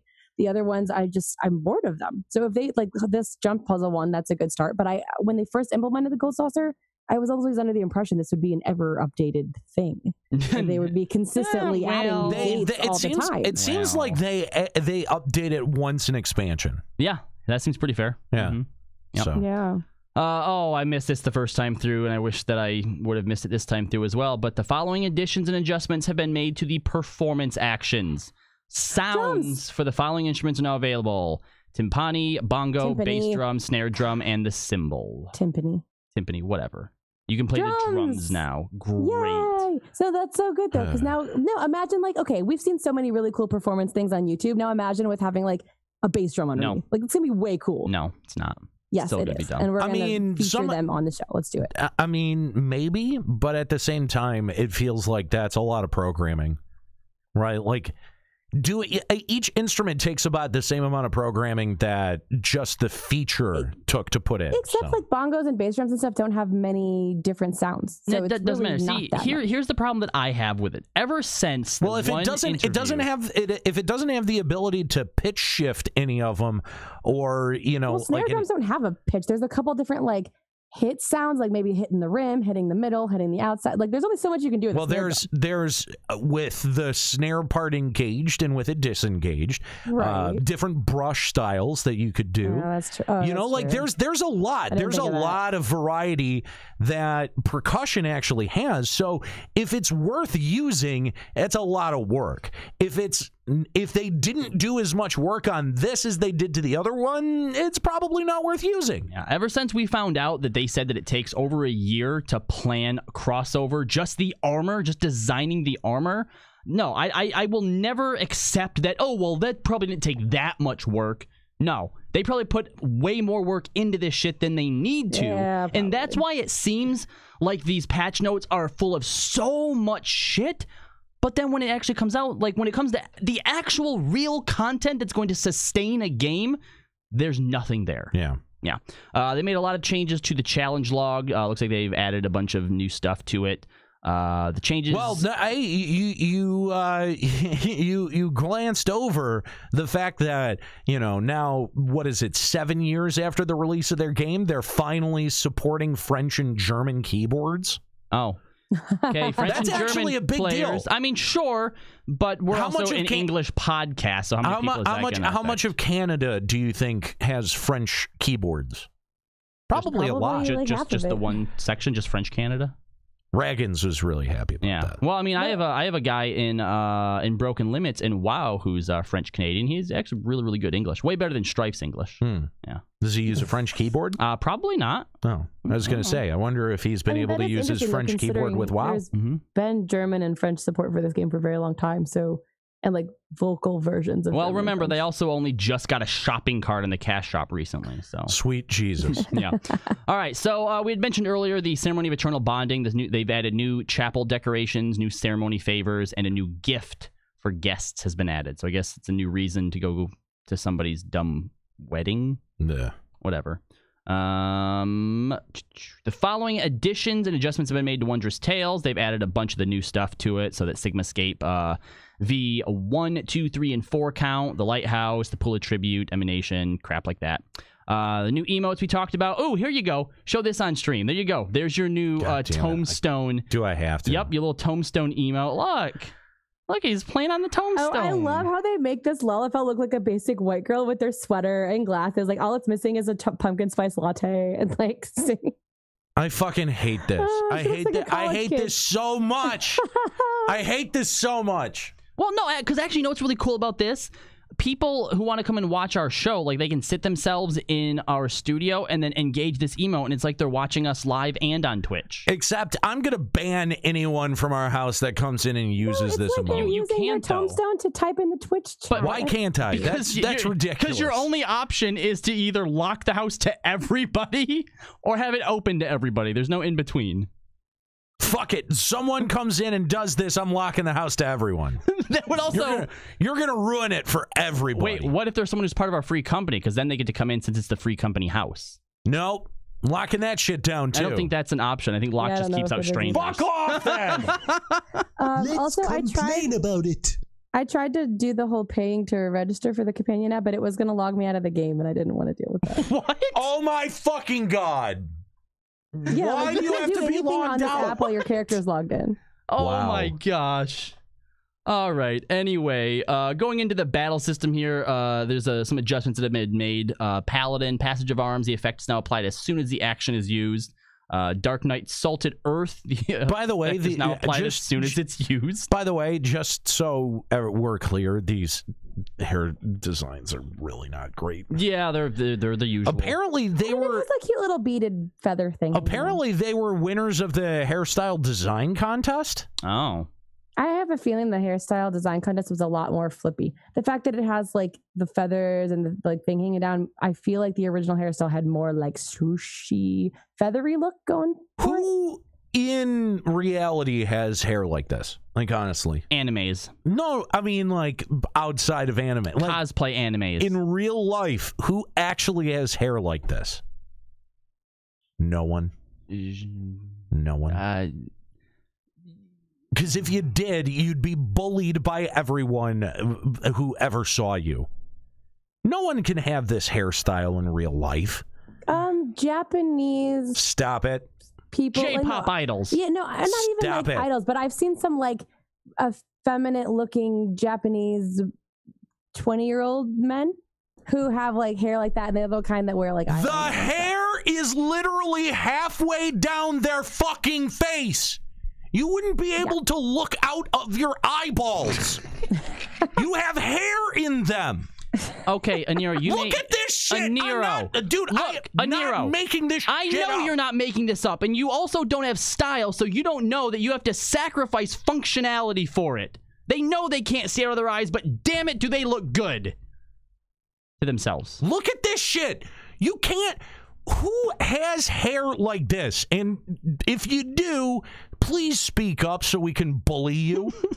So we can dump your books and give you a goddamn wedgie. Well, juxtober your hair. Yeah. We'll juxtoper your hair. What the fuck is this actually? I can see his eyes, so he can see out of one of them and kind of out of the other one. Who takes a fucking Danzig-like dreadlock or fucking whatever the fuck that was called from the Misfits and puts it straight down in the middle of their fucking nose? What if he's blind? It's a single stripe of hair that's like right down in the middle of the face. What if he's blind? He doesn't see out of that eye anyway, so he's making a fashion statement. He can't afford an eye patch. That's one of the dumbest things you've ever said on this. I'm trying, man. I'm trying. You're not. All right, anyway, back to patch notes. Samurai. I thought Samurai was Lots a good of buffs. class. Why are they getting everything Samurai, buffed? it's weird. I don't know. Samurai just got a buff, and I thought that was a pretty good balance for it because it was kind of lagging behind. Literally, Enpai, Gecko, Kasha, and Yukikaze have all been buffed 20 per potency. A lot. And the delay before using your neck action with Hasatsu Yaten has been reduced. Can I just talk about these Dark Knight adjustments? Because Dark Knight has needed some adjustment for a little while. It isn't much of an adjustment. The effect of Salted Earth now being applied as soon as the action is used. I'm so confused. Was it not before? Apparently. There's probably a delay in it. Like for a what second. fucking reason? My guess would be it wasn't intentional. It was probably something to just with the way that they designed it. It just didn't actually start until after the animation was down. And now someone was probably like, let's actually make it so that it does go like right away. It just seems like a very odd, arbitrary change. But here's the thing: the fact that it's also for ninjas, Doton, and paladins passage of arms, it means that they got rid of some server lag. It absolutely was it wasn't like, I don't think it was a design choice. I think that it was just the way that it was happened to have been designed. Yeah, same thing with Shadow Flare, and like so it's basically shit you dump on the ground. It's or everything: like a buff. Earth and Fury, Shadow Flare. There was some kind of server lag between when you activated Asylum. and when it actually went off. I'm just curious. Everything. I'm just curious about the original development decision that they thought they needed that server tick in there. I don't think you need it. They might not have meant to do it. That's what I think. I think it came out of poor design. And they just never were able to fix it. Remember when Muja fucking first came out? Like that shit was horrible. So I feel like they just didn't program these moves correctly, and they just left it, and they finally found a way to reduce the server. Lazy programming. I agree with you, Magnum. I think they did fuck up Dark in this expansion. It's I don't boring. know. I actually like Dark Knight more than I did in the other expansion. Really? I thought it was better before. I don't know. Like I've played all the tanks, and I feel like Dark Knight was really hard to manage MP before, and I was constantly running out. Now I actually know how to manage it. So because they made it easier. Yeah, they made it so much easier. They made it easier to manage MP. And I'm like, hey, I'm actually enjoying this job. It's not so stressful anymore. But which means that you're not actually managing the MP anymore. Yeah, not really. So instead of getting good, they just made it easier. But that means I can enjoy the rest of the job. Maximum number of roll actions for jobs has been increased to 10. So basically roll actions mean nothing anymore. Yep. Because it used to be only 5. Yeah, and so now you can just have anything you need. That's Whatever. right. That's right. Which, remember, guys, this was actually one of the staple selling points for the expansion. Yep, was that they were making jobs a little more customizable by not having every ability. But now, guess what? You get them all again. Have fun with your ability bloat. They said that they were reducing. So the Burn and Saint Cocaine's Arboretum both added. The level sync has been added for the Drowned City of Scala. They added Hell's Cure with Suzaku here, as well as what is a Cure? Extreme. I don't know. Google it, Nika. That's actually kind of a good question. I don't know what Cure is. I'm not a fan of this design. Yeah, we know. But at least it's not just a reskinned Phoenix like we thought. At least there is another form that is something also original. Dumb. But also dumb. Yeah, just equally as stupid. It doesn't even have bird anatomy as part of it. Come on. It's pretty. Echoes being added to the Minstrel's Ballad for Tsukuyomi's Pain. New raid dungeon Omega Alpha Escape has been added. In the beginning, there was chaos. I mean, I don't know. I'll go through this once just so I can finish the storyline to be able to talk about it. A Kier is a vat, like a big barrel pot you would use to dye things in. So we are in Hell's Pot. Okay. Basically, we are being dyed by the flames of hell. Is it like a chamber pot? No, it says it's a large tank or tub used to hold liquid, especially in industry. Like a vat of hot tar or a vat of molten hell's lava. I see. So we also know that we're getting new Allegon tomestones here. Allegon tomestones of Genesis have been added. We can, get the 450 a week up to a maximum of 2,000. And let's see what happens with the old ones. Creation are no longer obtainable, and the Allegon tomestones of Mencia have been removed. Bye, tomestones of Mencia. Yep. That's sad. Goodbye. And the NPC Oriana and Mordona will now give players the option to exchange tomestones of creation for the tomestones of mendacity. And Verity have been removed from the game completely. Womp womp. Womp womp. You can now fight Byakko, and if you get 99 totems, you can get the auspicious Kamui Fife. Oh, they didn't have the 99 totems in for Byakko yet? Apparently not before. Nope. Okay. And now your Duty Roulette expert have been changed. Now it's either the Burn or Saint Cocaine's. No more Hell's Lid, Fractal Continuum, or the Swallow's Compass. I don't even remember the Swallow's Compass. Did I ever even actually do that? I know I did. I did. I've done it, yeah. Hell's Cure added to the Trials. The Ridorana Lighthouse added to Alliance raids. Duty Roulette Normal now has the Alpha Escapes 1 through 4. All types of other stuff added in there. Blah, blah, blah, blah, blah, blah, blah. Tome changes for rewards. And an exit icon has been added for Eureka. Eureka's fixed, guys. Wait, they've changed the tombstone rewards for defeating elite marks as well. Well, they'd have to because they're changing because what of the main tombstone stuff. You're right. You're gonna get the new Genesis tomes now. Updated all that. They've also added. See, why are they still updating Stone, Sky, and Sea? Does anyone use that for anything? I can't imagine that they would. Feel like I used it once in one of the recent tiers just to see if like my samurai was geared ready or something like that. Like some people still use it, but it's not. I mean, it's worth it being there. Yeah. Just to see if your DPS is minimum requirement or not. New PvP action has been added for White Mage at Tetragrammaton. Okay. Yeah, that's a move White Mage already has. Oh, okay. So they're probably just fixing it. Looks like they've adjusted adding a bunch it to PvP now. Yeah, they've adjusted a bunch of Dragoon. Well, it bards, replaces Benediction from PvP. Oh, okay. Because they've removed Benedictional altogether. All right. Well, there's a lot of PvP changes, basically. Steel Rock, Fields of Glory, Daily Challenge Frontline no longer require the purchase and registration of expansions to participate in. That's kind of an interesting change. Yeah, that's kind of nice. Yeah, sure. Following adjustments have been made to the teams. The team leader privilege can now be transferred to team members, and due to the ending of the PvP team season, Teams may now recruit new members. Okay. Well, I mean, if you want to see the PvP changes, you can go and do that. You can go check them out. We get down here to items, some new items being added. Of course, we knew that this was coming. These actually aren't new items, Square Enix. They're just different colors. Yeah. So you don't get to call those new items. Although I think these like coats over here. Yeah, the winter jacket's new. Yeah. We've had sweaters and stuff. I actually kind of like God, are those Ugg boots? Of They course are you would Ugg like boots. those, Nika. They are Ugg boots. Okay, so we just You need are that such sweater, a sweater, basic the white girl. glasses, put a ponytail, the Ugg boots, and now we just need a pumpkin spice latte. Look very hang on, and we're good. Hold up. Look very closely on the Makote. Those are leggings.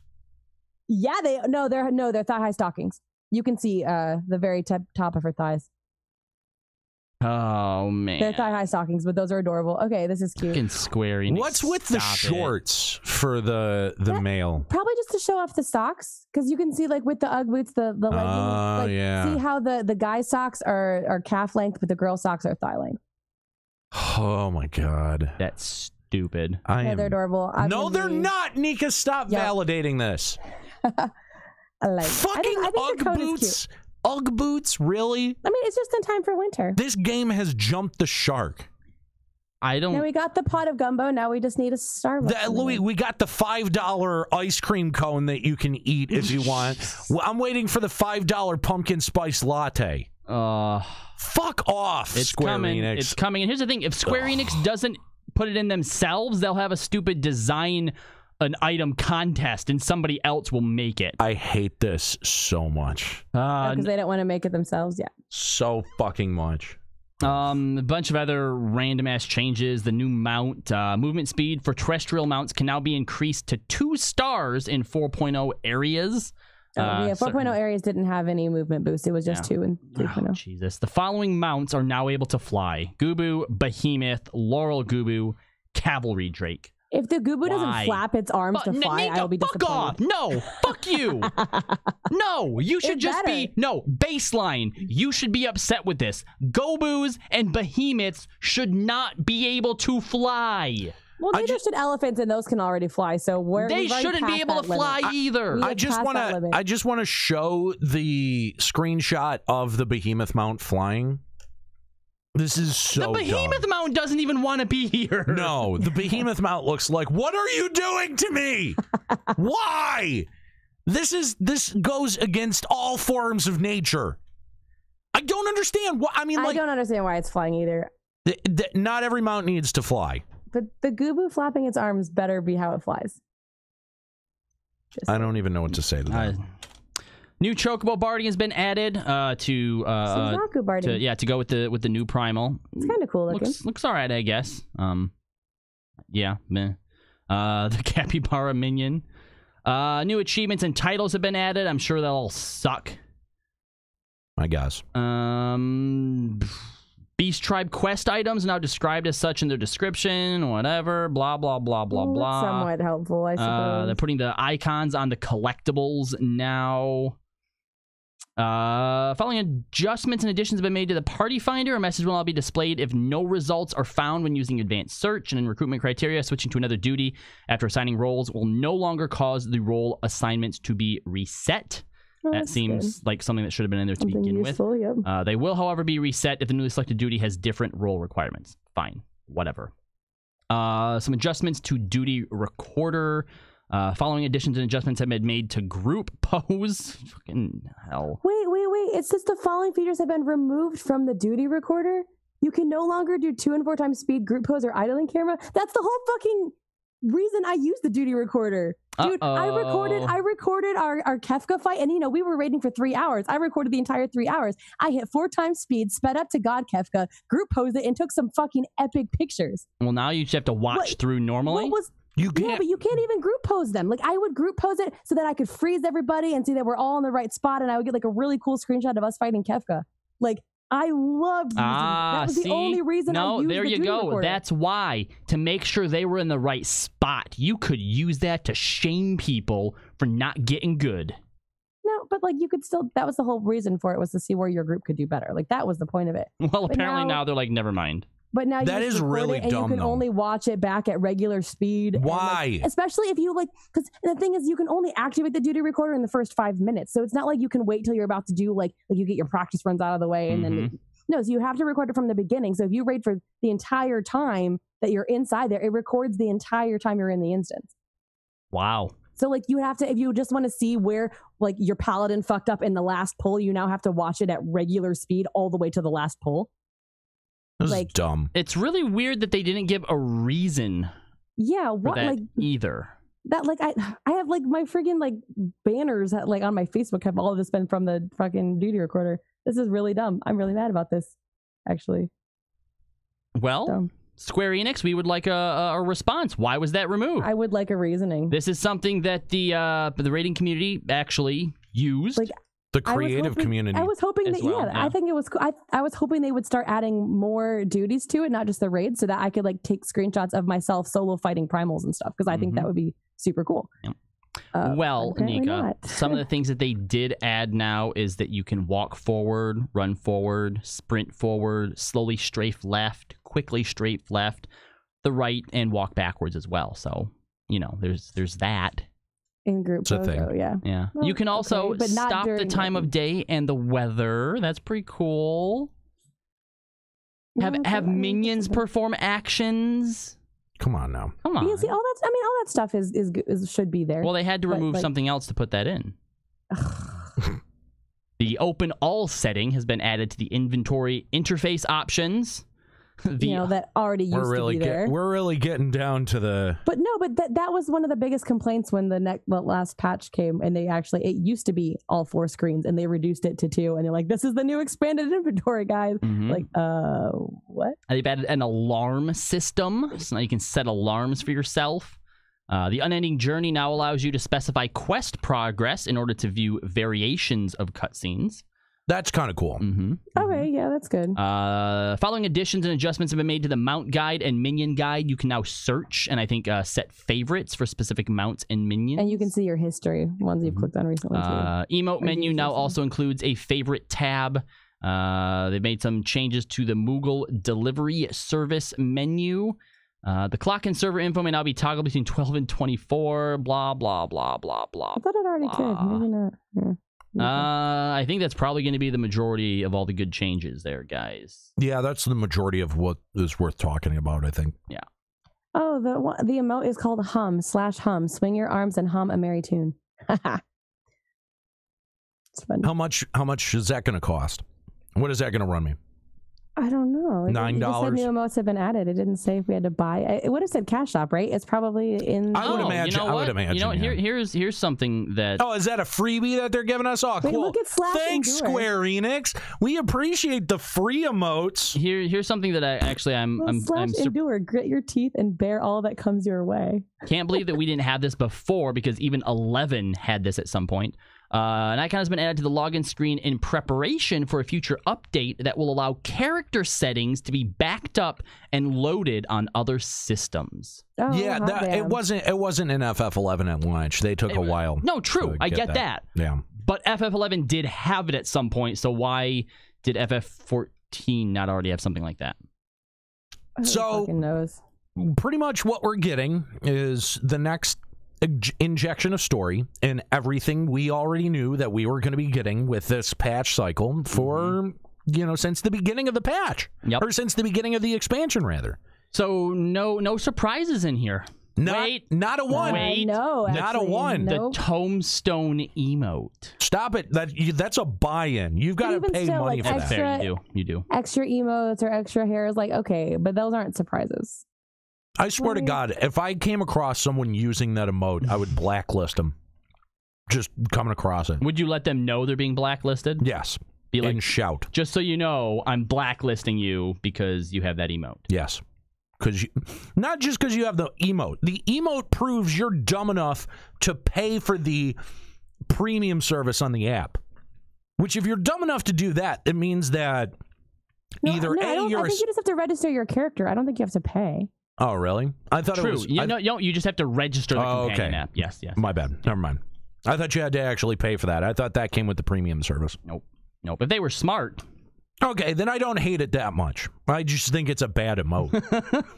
Well, because all the righteous indignation has been stripped from that, and now I'm just like, that's dumb. But and this is the reason it's dumb, because they're not actually looking at a tablet or a phone. It is just a tombstone, right? So in the description, did you see this says lovingly tap your tombstone? Right. So essentially, in game, right? If you're immersing yourself in game, what you do is you come across someone sitting there staring at a single tombstone. It's a little depressing. And just tapping it.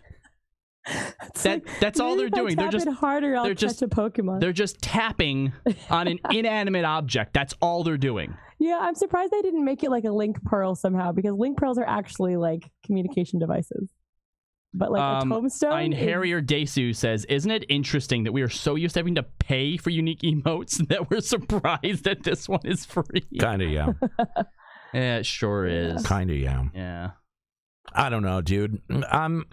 There's just nothing in here that got me excited. Not a damn thing. Not one. No, and in fact, not one note in here. I was like, oh, all right, that's cool. And you can do all of this on patch day, like pretty you much, can yeah. Really, Omega, MSQ, Saint Cocaine's, the dungeons. I mean, yeah, if you get a full like 8 hours to play on patch day, you're going to be able to go through most of that in a single day. The only thing you probably couldn't is like the new squadron things in order to rank up in your grand company. That will take a little while, but because it's time gated. Yeah, because it's time gated. Yeah.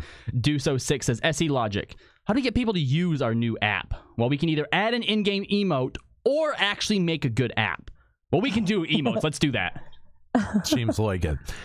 We want to hear from you. What do you think of the patch 4.4 preliminary notes? Give us a call, Limit Break Radio on Skype, 810-515-8715, limitbreakradio.com/Discord. Maybe you're one of those people out there that are like, man, Limit Break Radio beats up on this game an awful lot, and I really enjoy it, and I'm looking forward to what's into 4.4. Give us a call and tell us why you're excited for 4.4, because I can guarantee you we can crush that excitement like a tiny little ant within 10 minutes of a conversation. Give us a call. Meet the challenge. Rise to the occasion. Limit Break Radio on Skype, 810-515-8715. limitbreakradio.com/Discord. Lloyd is standing by, ready to take your calls and send them along to me. Make sure that I get to do some work because I'm running the phone lines today. Again, Limit Break Radio on Skype, 810-515-8715, limitbreakradio.com/Discord. So Nika, as the FF14 Homer in the room, how much does this move the needle for you? Like move the needle in terms, like I think I'm still at the same spot I am right now. Like the only thing, like I really only care about the MSQ and the raids. Like, and that's all I've cared about. And nobody wants to raid with her anymore. And the thing is that that's exactly what you're getting in this update. So yeah, so I'm going to I plan on streaming the new raids. Like I'm going to start with the normal mode, and we'll see where it goes. Right now, there's a lot of people are looking for groups. I'm recruiting if you're a healer or part of machinist. She actually tried to recruit me before the show today, guys. Sad. Desperation. Yeah. I mean, we just had a lot of people, like long-term players, leave or let their subs run out for life reasons, and so we just need some people. Life reasons, or because this game is a steaming like pile of shit, or playing other games. Yeah, exactly. This game's a piece of shit. Mm-hmm. That sounds kind of like it. But the thing is that like we were talking about burnout earlier, and honestly, like I remember when the last raid came out, I remember talking on here about how I couldn't even be bothered to do it. I took off like a month and a half when the raid first launched, and I think that did a lot for my burnout. And I'm still feeling okay, especially like something about the raid mechanics of these, while still repetitive in terms of the way it's presented, were kind of fun. So I don't know. I'm hesitantly waiting to see what this raid tier brings. But I mean, like, if the only thing that I can look forward to out of an update is, hey, maybe some new mechanics. Yeah, that's what I've got right now. Not even an update, because even all the in between stuff that we get, not worth coming back for. So it's really just the first patch for every main numbered patch. Yeah. I mean, it's depressing. I was much more into the last. Super Sahama said, "Yep, 14 is only good for the story and raid, and that's it. So log off, unsub, and wait 4 to 5 months." Yeah, like even with Eureka, like the first Eureka, I was really into it. This Eureka, I'm only like level 27 or 28 or something. Like I don't know, Jesus, you're that far into it? I'm kind of impressed. Yeah, I mean, it's mostly because of the challenge log, because you just log in and do that every week and you get like 3 levels and you log off again. So I don't know. Gamey Cactus in our chat says, haven't played FF14 in 5 months because the game is boring, repetitive bullshit. This game is not worth it anymore. I moved on to other games. Oh, what games did you move on to? Yeah. Just out of curiosity. A lot of like people in my group are now playing Monster Hunter World instead. Oh, really? Yep. WoW, basically. Gotcha. I'm kind of shocked again that Nika, you've never picked up WoW. Just I can't play more than one MMO, and let's be real, I have played either 14 or 11 since I was in 10th grade. Fair. So I had no room in my life for 2 MMOs. I don't have that much time. It's really funny because when I raid with Strife over in World of Warcraft, the way that I kind of let him know whether or not he's doing a good job or a bad job is I'll be like, that is such a Nika thing to do, or that's not a Nika thing to do. I'm gonna let you guys decide which is the good one and which is the bad. Oh yeah, no, there was one time I definitely said that is so Nika of you, and there was another time when I goes, wow, Strife, in complete honesty, that is the most anti-Nika thing you've ever did. And he stopped the raid, and he's like, most of you probably don't know what that means, but I just want you to know that is the highest compliment he could have paid me. Okay. So, okay, Strife is in the chat. We're going to have words. Strife, we have words. I'm going to have words with you after the show. Jedi Man 40 in the chat saying FF14 is becoming boring. Becoming? Really? Becoming. All right, let's go back to our phone lines and talk to Tash Bloodcaster of Sergeant Tannis. What's going on, Tash? Hey, what's happening, guys? Thanks for calling Limit Break Radio. What's up? Hey, so I wanted to call in because I could be wrong about this, but a while ago they said that it takes them about a year or so in advance for them to make content, or they're making content in a year in advance? There was once a like a Q&A or something like that where I think they were specifically someone was asking about the Garo crossover, and someone had said that planning for the Garo crossover armor design, that it took a year's worth of designing the armor to be able to implement it, or something along those lines. Okay, because I thought there was also a different one where they mentioned just standard content also was made like a year in advance or whatever. Oh, very possible. I mean, I don't see any reason why standard content would be any shorter or longer than probably crossover content. Like, it's still just content. This was also like when people were like, why don't we have an FF15 crossover to go with the FF15 launch like we did with 13, which was, in itself not that great of a game. And they're like, oh, but it takes so long to implement, and if we want to do it at launch, we don't understand how the characters are, and we want to do the characters justice, so we're not even gonna think about it. Because they just wouldn't be able to develop it that far ahead of time without knowing the game, right? Because it would take that long to implement, and I guess people wouldn't, even though 15 has had so much DLC they could advertise. No, it doesn't matter. Let's just keep shilling out Lightning because we care about her. Hold on. Earlier on, didn't we once have a news article to where there was going to be FF15 crossover with Tomb Raider? Well, see, 15 is doing crossovers with everything but 14. Yeah. I mean, they did one with Assassin's Creed. And the Assassin's Creed festival in the 15 was actually really fun. There was a lot of fun mini games and things to do in the game. I don't believe they've had some really stupid crossovers where they just have really ugly outfits, like the Sims outfits. But the Assassin's Creed crossover was really cool, and I'm sure that if there's a Tomb Raider one, that one's also going to be really cool. So I just still don't see why we don't have a 14 one. But doesn't it seem insane that there hasn't been a crossover between 15 and 14? That seems... It does, especially when we've had the 13 crossover 3 times. Yeah, exactly. And nobody cares about 13 because that game was bad. So, I mean, I think at least part of the problem is that you can upscale Lightning's character model, but maybe downscaling from 15's engine is a little bit more difficult. I don't know. I feel like they could easily build the characters in the engine, though. But I guess that would take a whole year of development time. Darn. I don't know. Anyway, Tash, what? Yeah. So the point that I was getting to is, I have a feeling that the entire expansion is already done before FanFest. So like everything from like patch 4.0 to 4.5. And the reason it's so repetitive is because they're making the content too close together and it's leeching off of each other. I mean, maybe, right? Like, I think that Square Enix has demonstrated that they can shift mid-patch cycle and try to address an issue or a problem, right? Like, that's how we got the 2 versions of Diadem instead of an add-on to Diadem, right? So there is, if something is going very wrong, they do have the ability to adjust. I do think that you're right, that when they announced Stormblood, that they had all of this content blueprinted and kind of planned out. And this is why I'm looking at 5.0 and beyond with such a critical eye.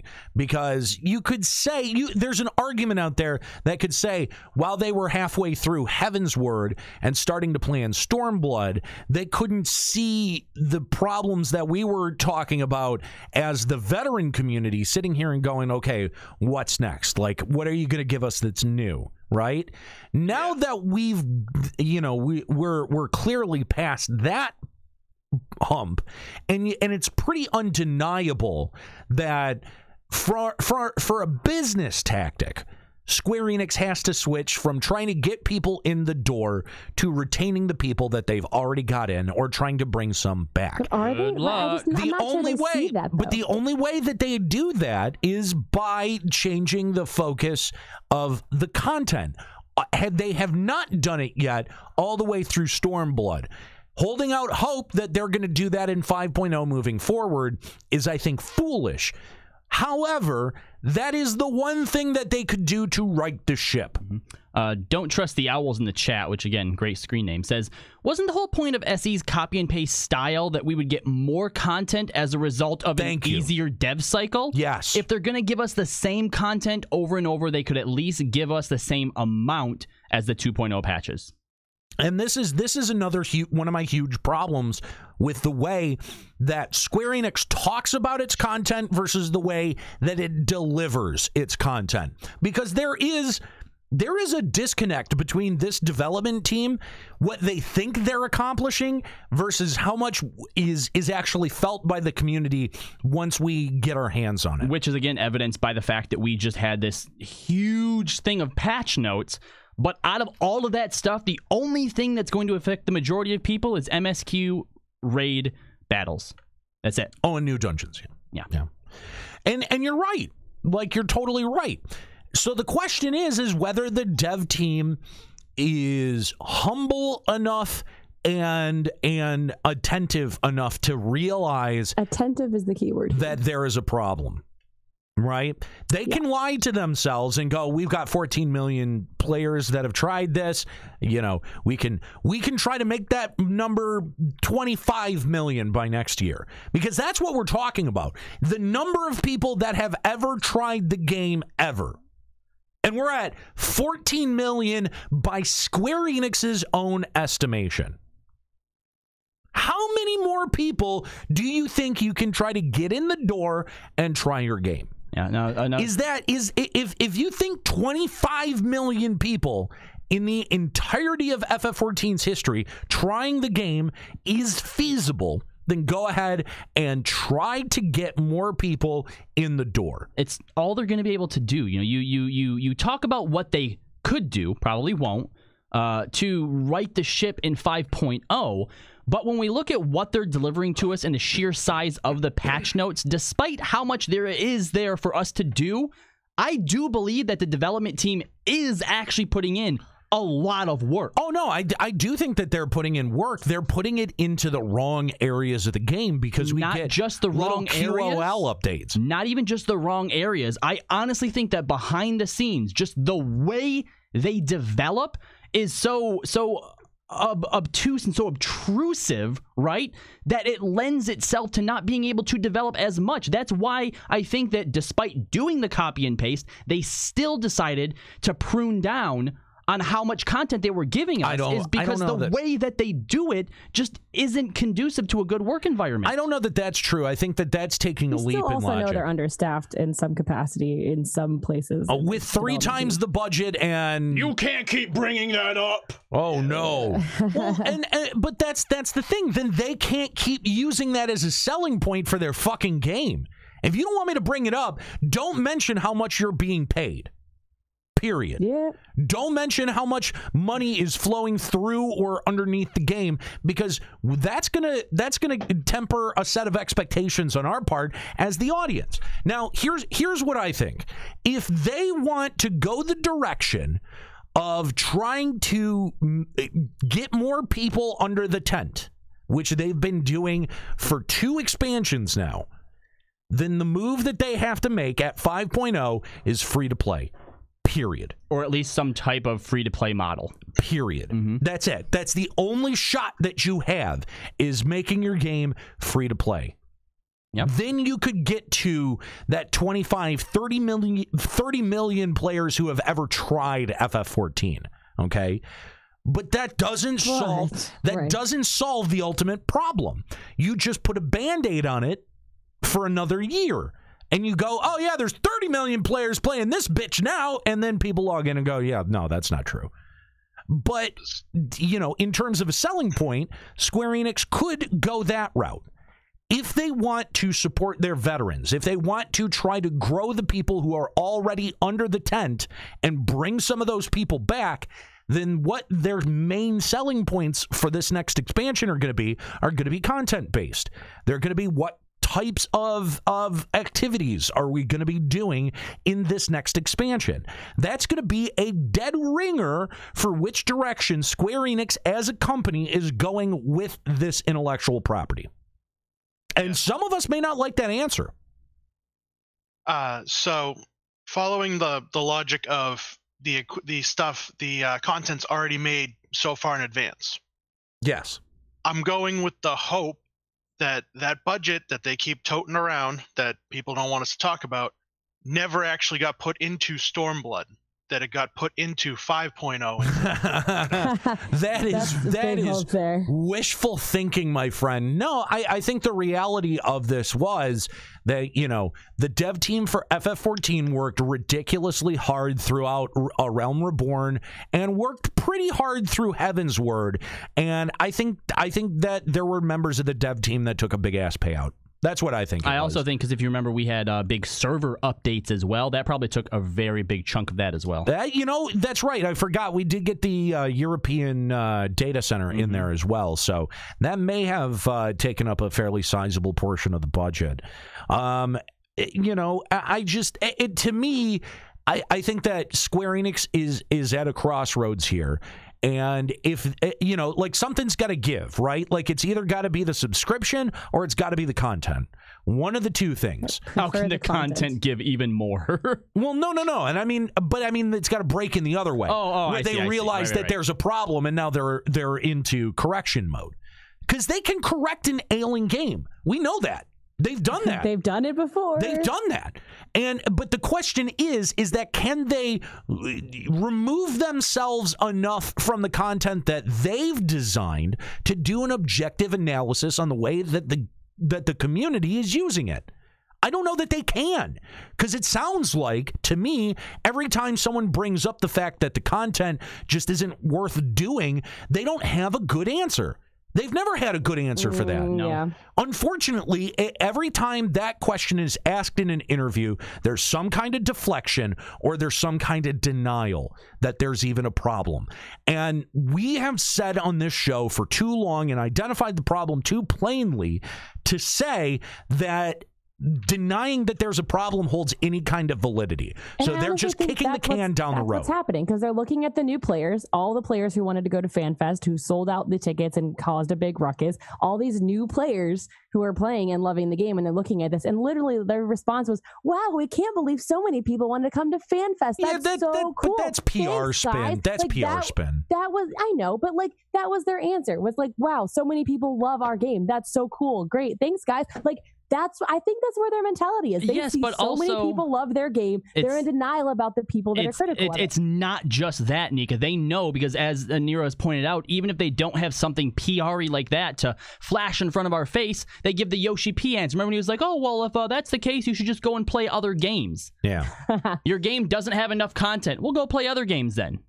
That is like the shittiest response. I don't like, and I'm still salty about that response, and that was like years ago. Yeah. At this point. And that's the and you know, I think as a player who pays $12 to $14 for this game every month, that you have every right to feel salty about that still.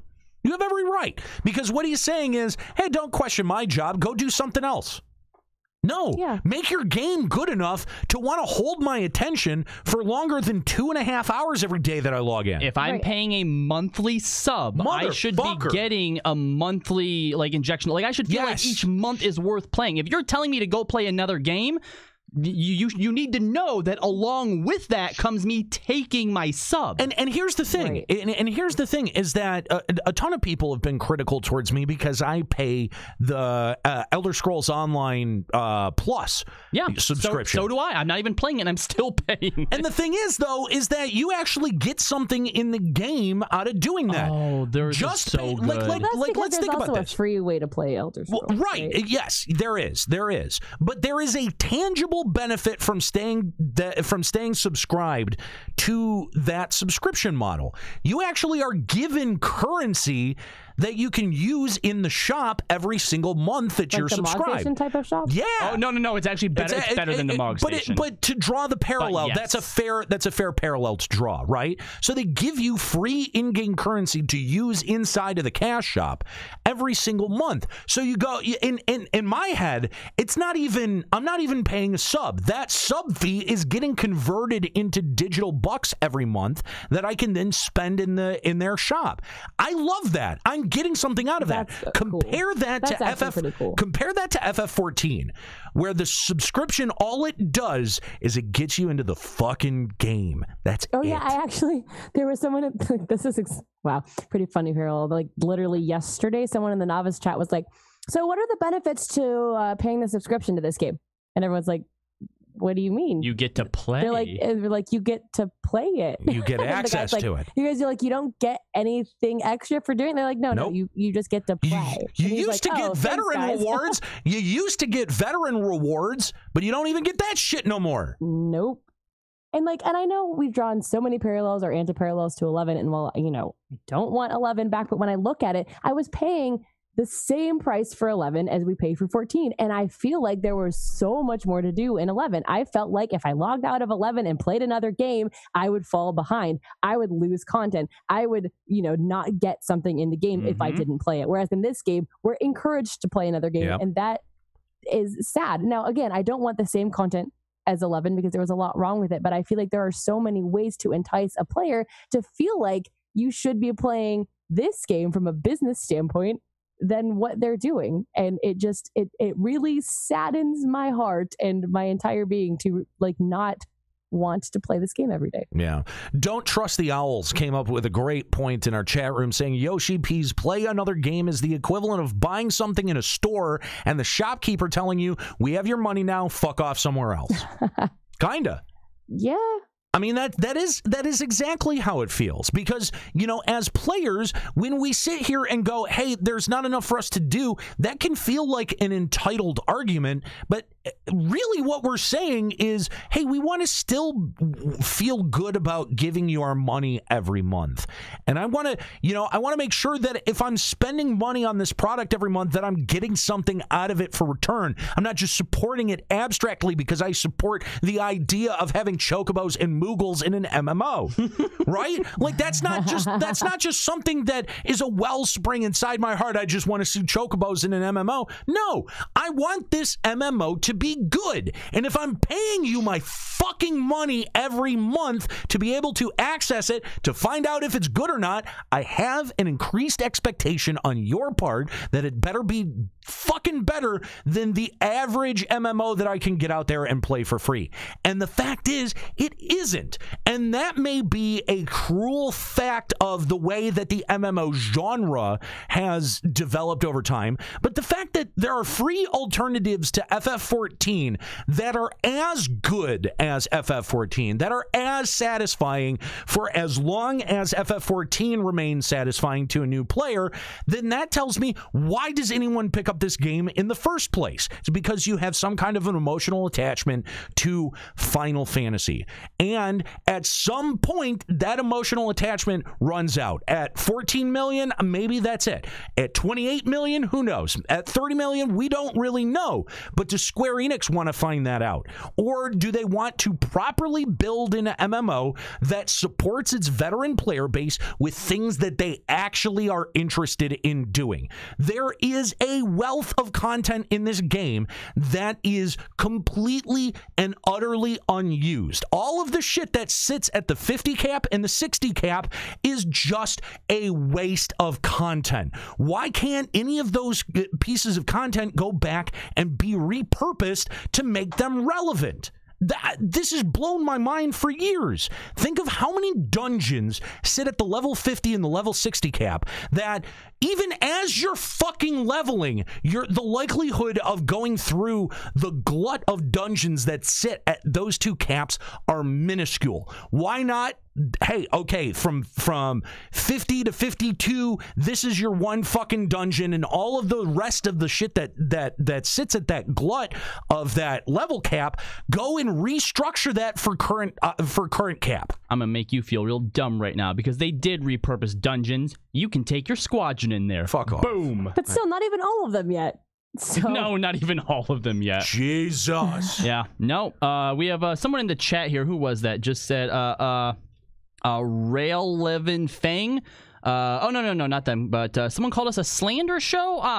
Andra Teslazy. Yeah. Lol, this is a slander show sponsored by ESO or something.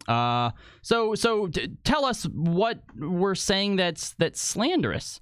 Goes on to say, no, this is all opinion. It's people sitting around and viewing everything in a negative. No, you're right. Yes, of course, this is all just this is an opinion show. We've never been an informational based. show. Welcome. Yes, duh. But that doesn't make it any less true for us. If you have fun with the game, all right, cool. I'm going to assume that you probably started playing in Stormblood, though, or maybe Heaven's Ward. But what we're saying here, yes, is our opinion, but it doesn't make it any less valid. Doesn't make it any less true either. And like, there's a difference between slander and criticism. Also, yep, there is. There's a big difference. Are we getting less content now than we did in 3.0 or 4.0?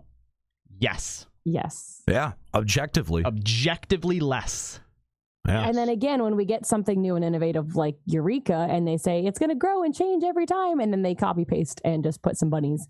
Yep. I can't say that is enough incentive for me to continue. Okay, Andra says doesn't get the job done. Andra wants to say one positive thing about this game. Okay, I'm going to tell you one positive thing about this game. One of the things about this game that I've always loved, and even though I don't like the story in Stormblood, the fact that from expansion to expansion, the story continues to build on itself has always been one of Final Fantasy XIV's strongest points. And unfortunately, that's something that I think that they lost in Stormblood by downplaying a lot of the relationships that you make with the characters throughout the first two expansions. Yeah, I'm going to say the world building that they did throughout all of 2.0 and 3.0, the continent of Eorzea is very vibrant and very alive. And I feel like when they went to Stormblood and introduced all of the Doma and the whole other continent, that they started to spread themselves too thin on the world building, and so that portion of the world authored feels way less fleshed out and way less full of rich history the way that Eorzea did. Yep. And especially when we know there's so much history with Alamigo, and they just kind of pushed it to the side for the way they decided to develop. And like we talk about, like, the world building is good, but the overworld is very underused, and a lot of that could go hand in hand. But Carletta also mentioning the music. The music is phenomenal. yeah, the music's Soken awesome. is amazing, and I'm so happy that he is who they found for this. Like, if anyone was going to replace Uematsu as like the MMO music creator, I also Soken's the dude. I also genuinely think that the battle system, like the various iterations we've gotten of the battle system overall for an MMO, the battle system is very well tuned. It is a very finely tuned system, especially, when I go to Elder Scrolls Online, that combat is fucking whack. Like, that is just bad combat. I don't particularly like it. There's no synergy that you have with your group. If you're a DPS, you're just trying to rack up numbers, right? Like, you're also playing what is essentially supposed to be a single player meets MMO experience. Yeah, and for that reason, like, I get something different out of ESO than I get out of FF14, right? Which is, I think, probably actually, to be honest, I get something out of ESO that I don't get out of most MMOs, which is a fundamentally Elder Scrolls experience, which is why I like it, and outside of its MMO aspects, why it keeps me there, right?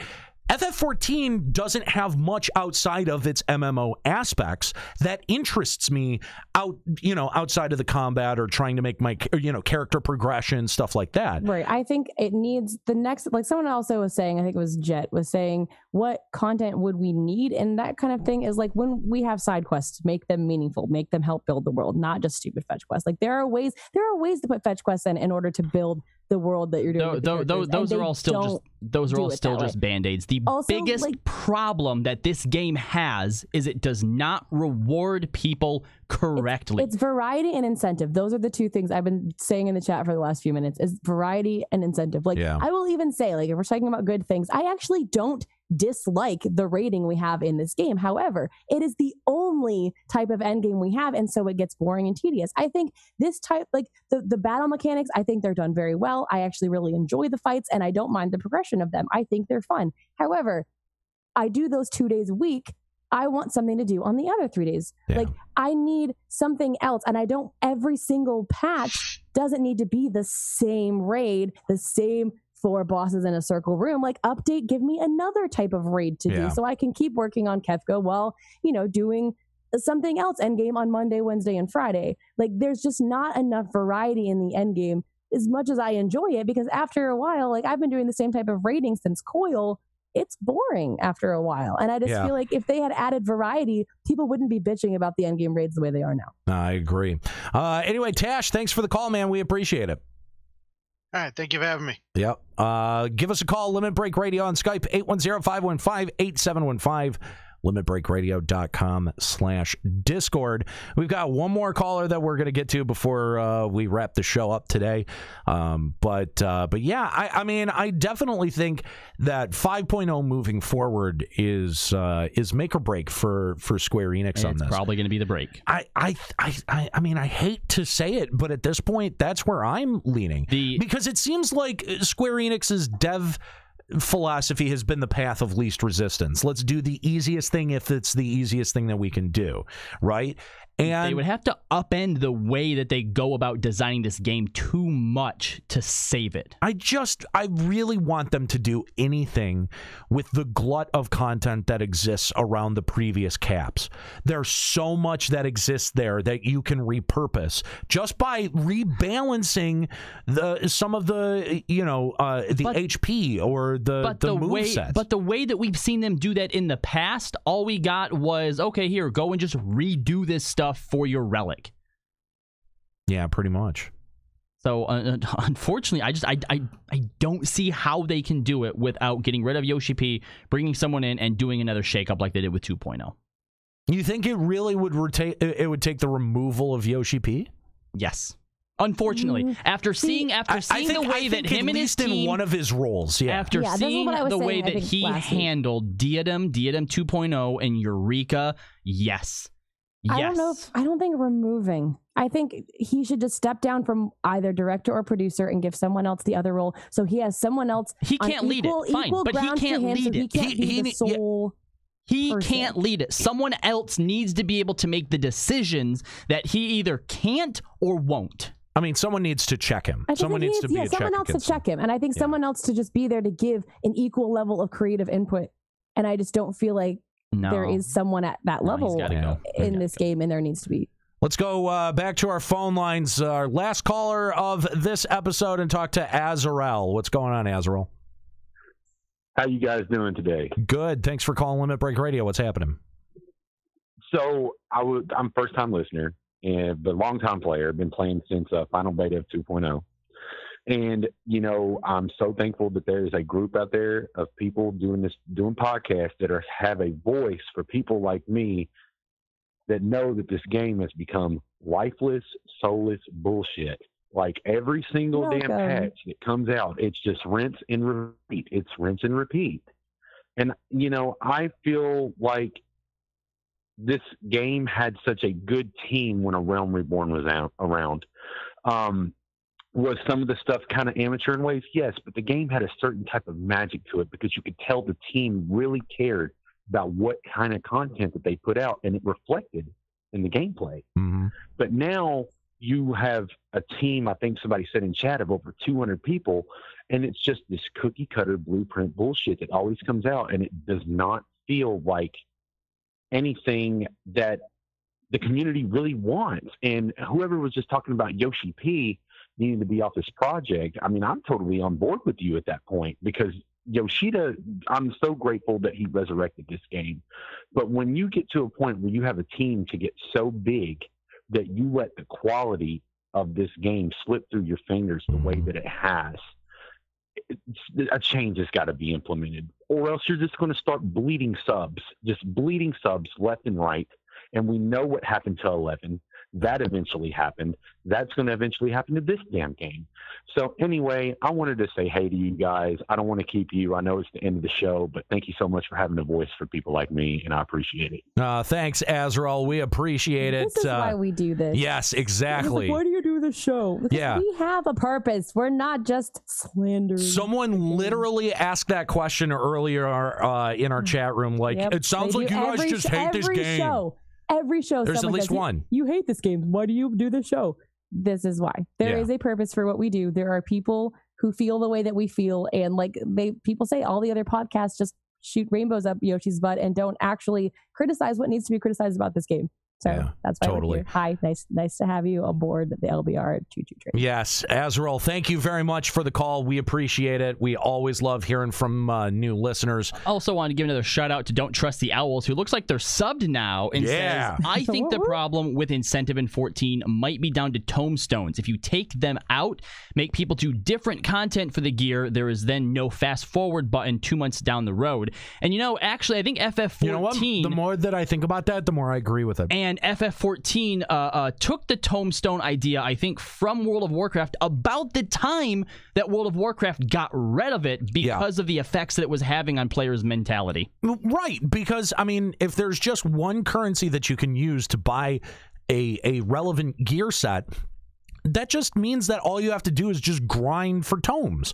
Like, and we've been grinding for tomes ever since the first set of dungeons that we ever got put in this game. It's fucking boring. It's hideously boring. I am much more... And again, I hate to keep comparing everything to Elder Scrolls Online, but it's what I'm playing a lot of these days. Of course. And for the last 2 or 3 weeks, I have been rerunning Crypt of Hearts 1 and 2. It's a dungeon. It's not particularly a good dungeon, but there's a specific gear piece that I need. It only drops once off the very end boss. Weapons only drop off of the end bosses. And it's one of 5 or 6 different pieces that could drop. And there's 3 different fucking sets that come out of the thing. So last night, when I was running it, I need a greatsword, right? I need the Leviathan greatsword. And instead of getting the Leviathan greatsword, I got the Lich greatsword, which is not for the set bonus that I need.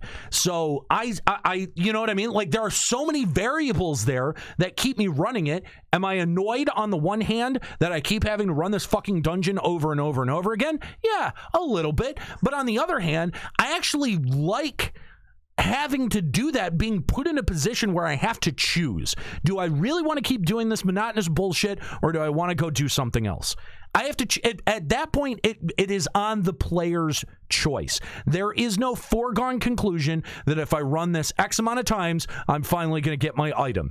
It could be 1,000,000 times. It could be in the next one. But that not knowing is actually really dope. I really like that about the event. And I really like that about trying to gear myself up in that game, is that the set bonuses really mean something. So it puts you in a position where you're trying to grind for certain pieces of gear. Love it. Yeah, it's a similar reason to why I like mythics in World of Warcraft. Even if you get your piece of gear, you still want to go back in and try and do higher and higher mythics, because you could get that same piece of gear tightened or warforged that's even stronger than the one that you have. Totally. It's been a long episode. It has. Yes, It has been. But thank you guys. We appreciate it. We did run overtime a little bit here today. But we appreciate your calls, as well as the interesting conversation about what Final Fantasy XIV has to do next in order to keep itself relevant among other MMOs. And I think that that's a pretty important discussion to have. So thank you to all of our callers today. Azrael, Tash, and Rail. We appreciate hearing from you guys. We love hearing from new listeners all the time.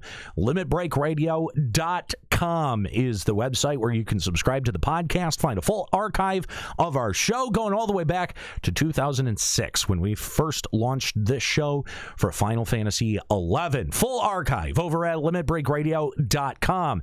Don't forget to RSVP and get your VIP tickets to the after party, the FF14 Creative Community After Party. We are super excited about this. Again, we announced today that Escalia and probably Prince Clary is also going to be out there as well. So join us at the Esports Arena at the Luxor in Las Vegas for this awesome event. Now, obviously, since the downstairs is playing host to a Fortnite tournament, if you want to get in on the exclusive FF14 party that's going to be happening upstairs, then you got to get those VIP tickets. You can pick them up over at our website, LimitBreakRadio.com. God. While I'm talking about it and mistakenly plugging the wrong website, why don't you go check out Checkpoint Radio? That's our radio show, an actual syndicated radio show on more than 60 different radio stations across the United States and Canada. Talk a lot about esports and video games. This week we had some pretty interesting conversations about Riot Games. You can check all of that out over at our website, checkpointradio.com. I think that's going to be it for this week of Limit Break Radio. Thanks, guys, for tuning in. We appreciate, as always, having you here, hanging out, and having a good time for Limit Break Radio. Join us next week right here at twitch.tv/Limit Break Radio. I think we might have a pretty sizable announcement. It's either going to be next week or the week following. Lots of changes in store for Limit Break Radio, so hold on to your butts, because this is going to be a doozy. Make sure you keep it here, right, to twitch.tv/Limit Break Radio, and get registered for that after party. Thanks so much for joining us. For my crew, Nika Kyanian and Kala Landis, I'm an hero. Keep listening.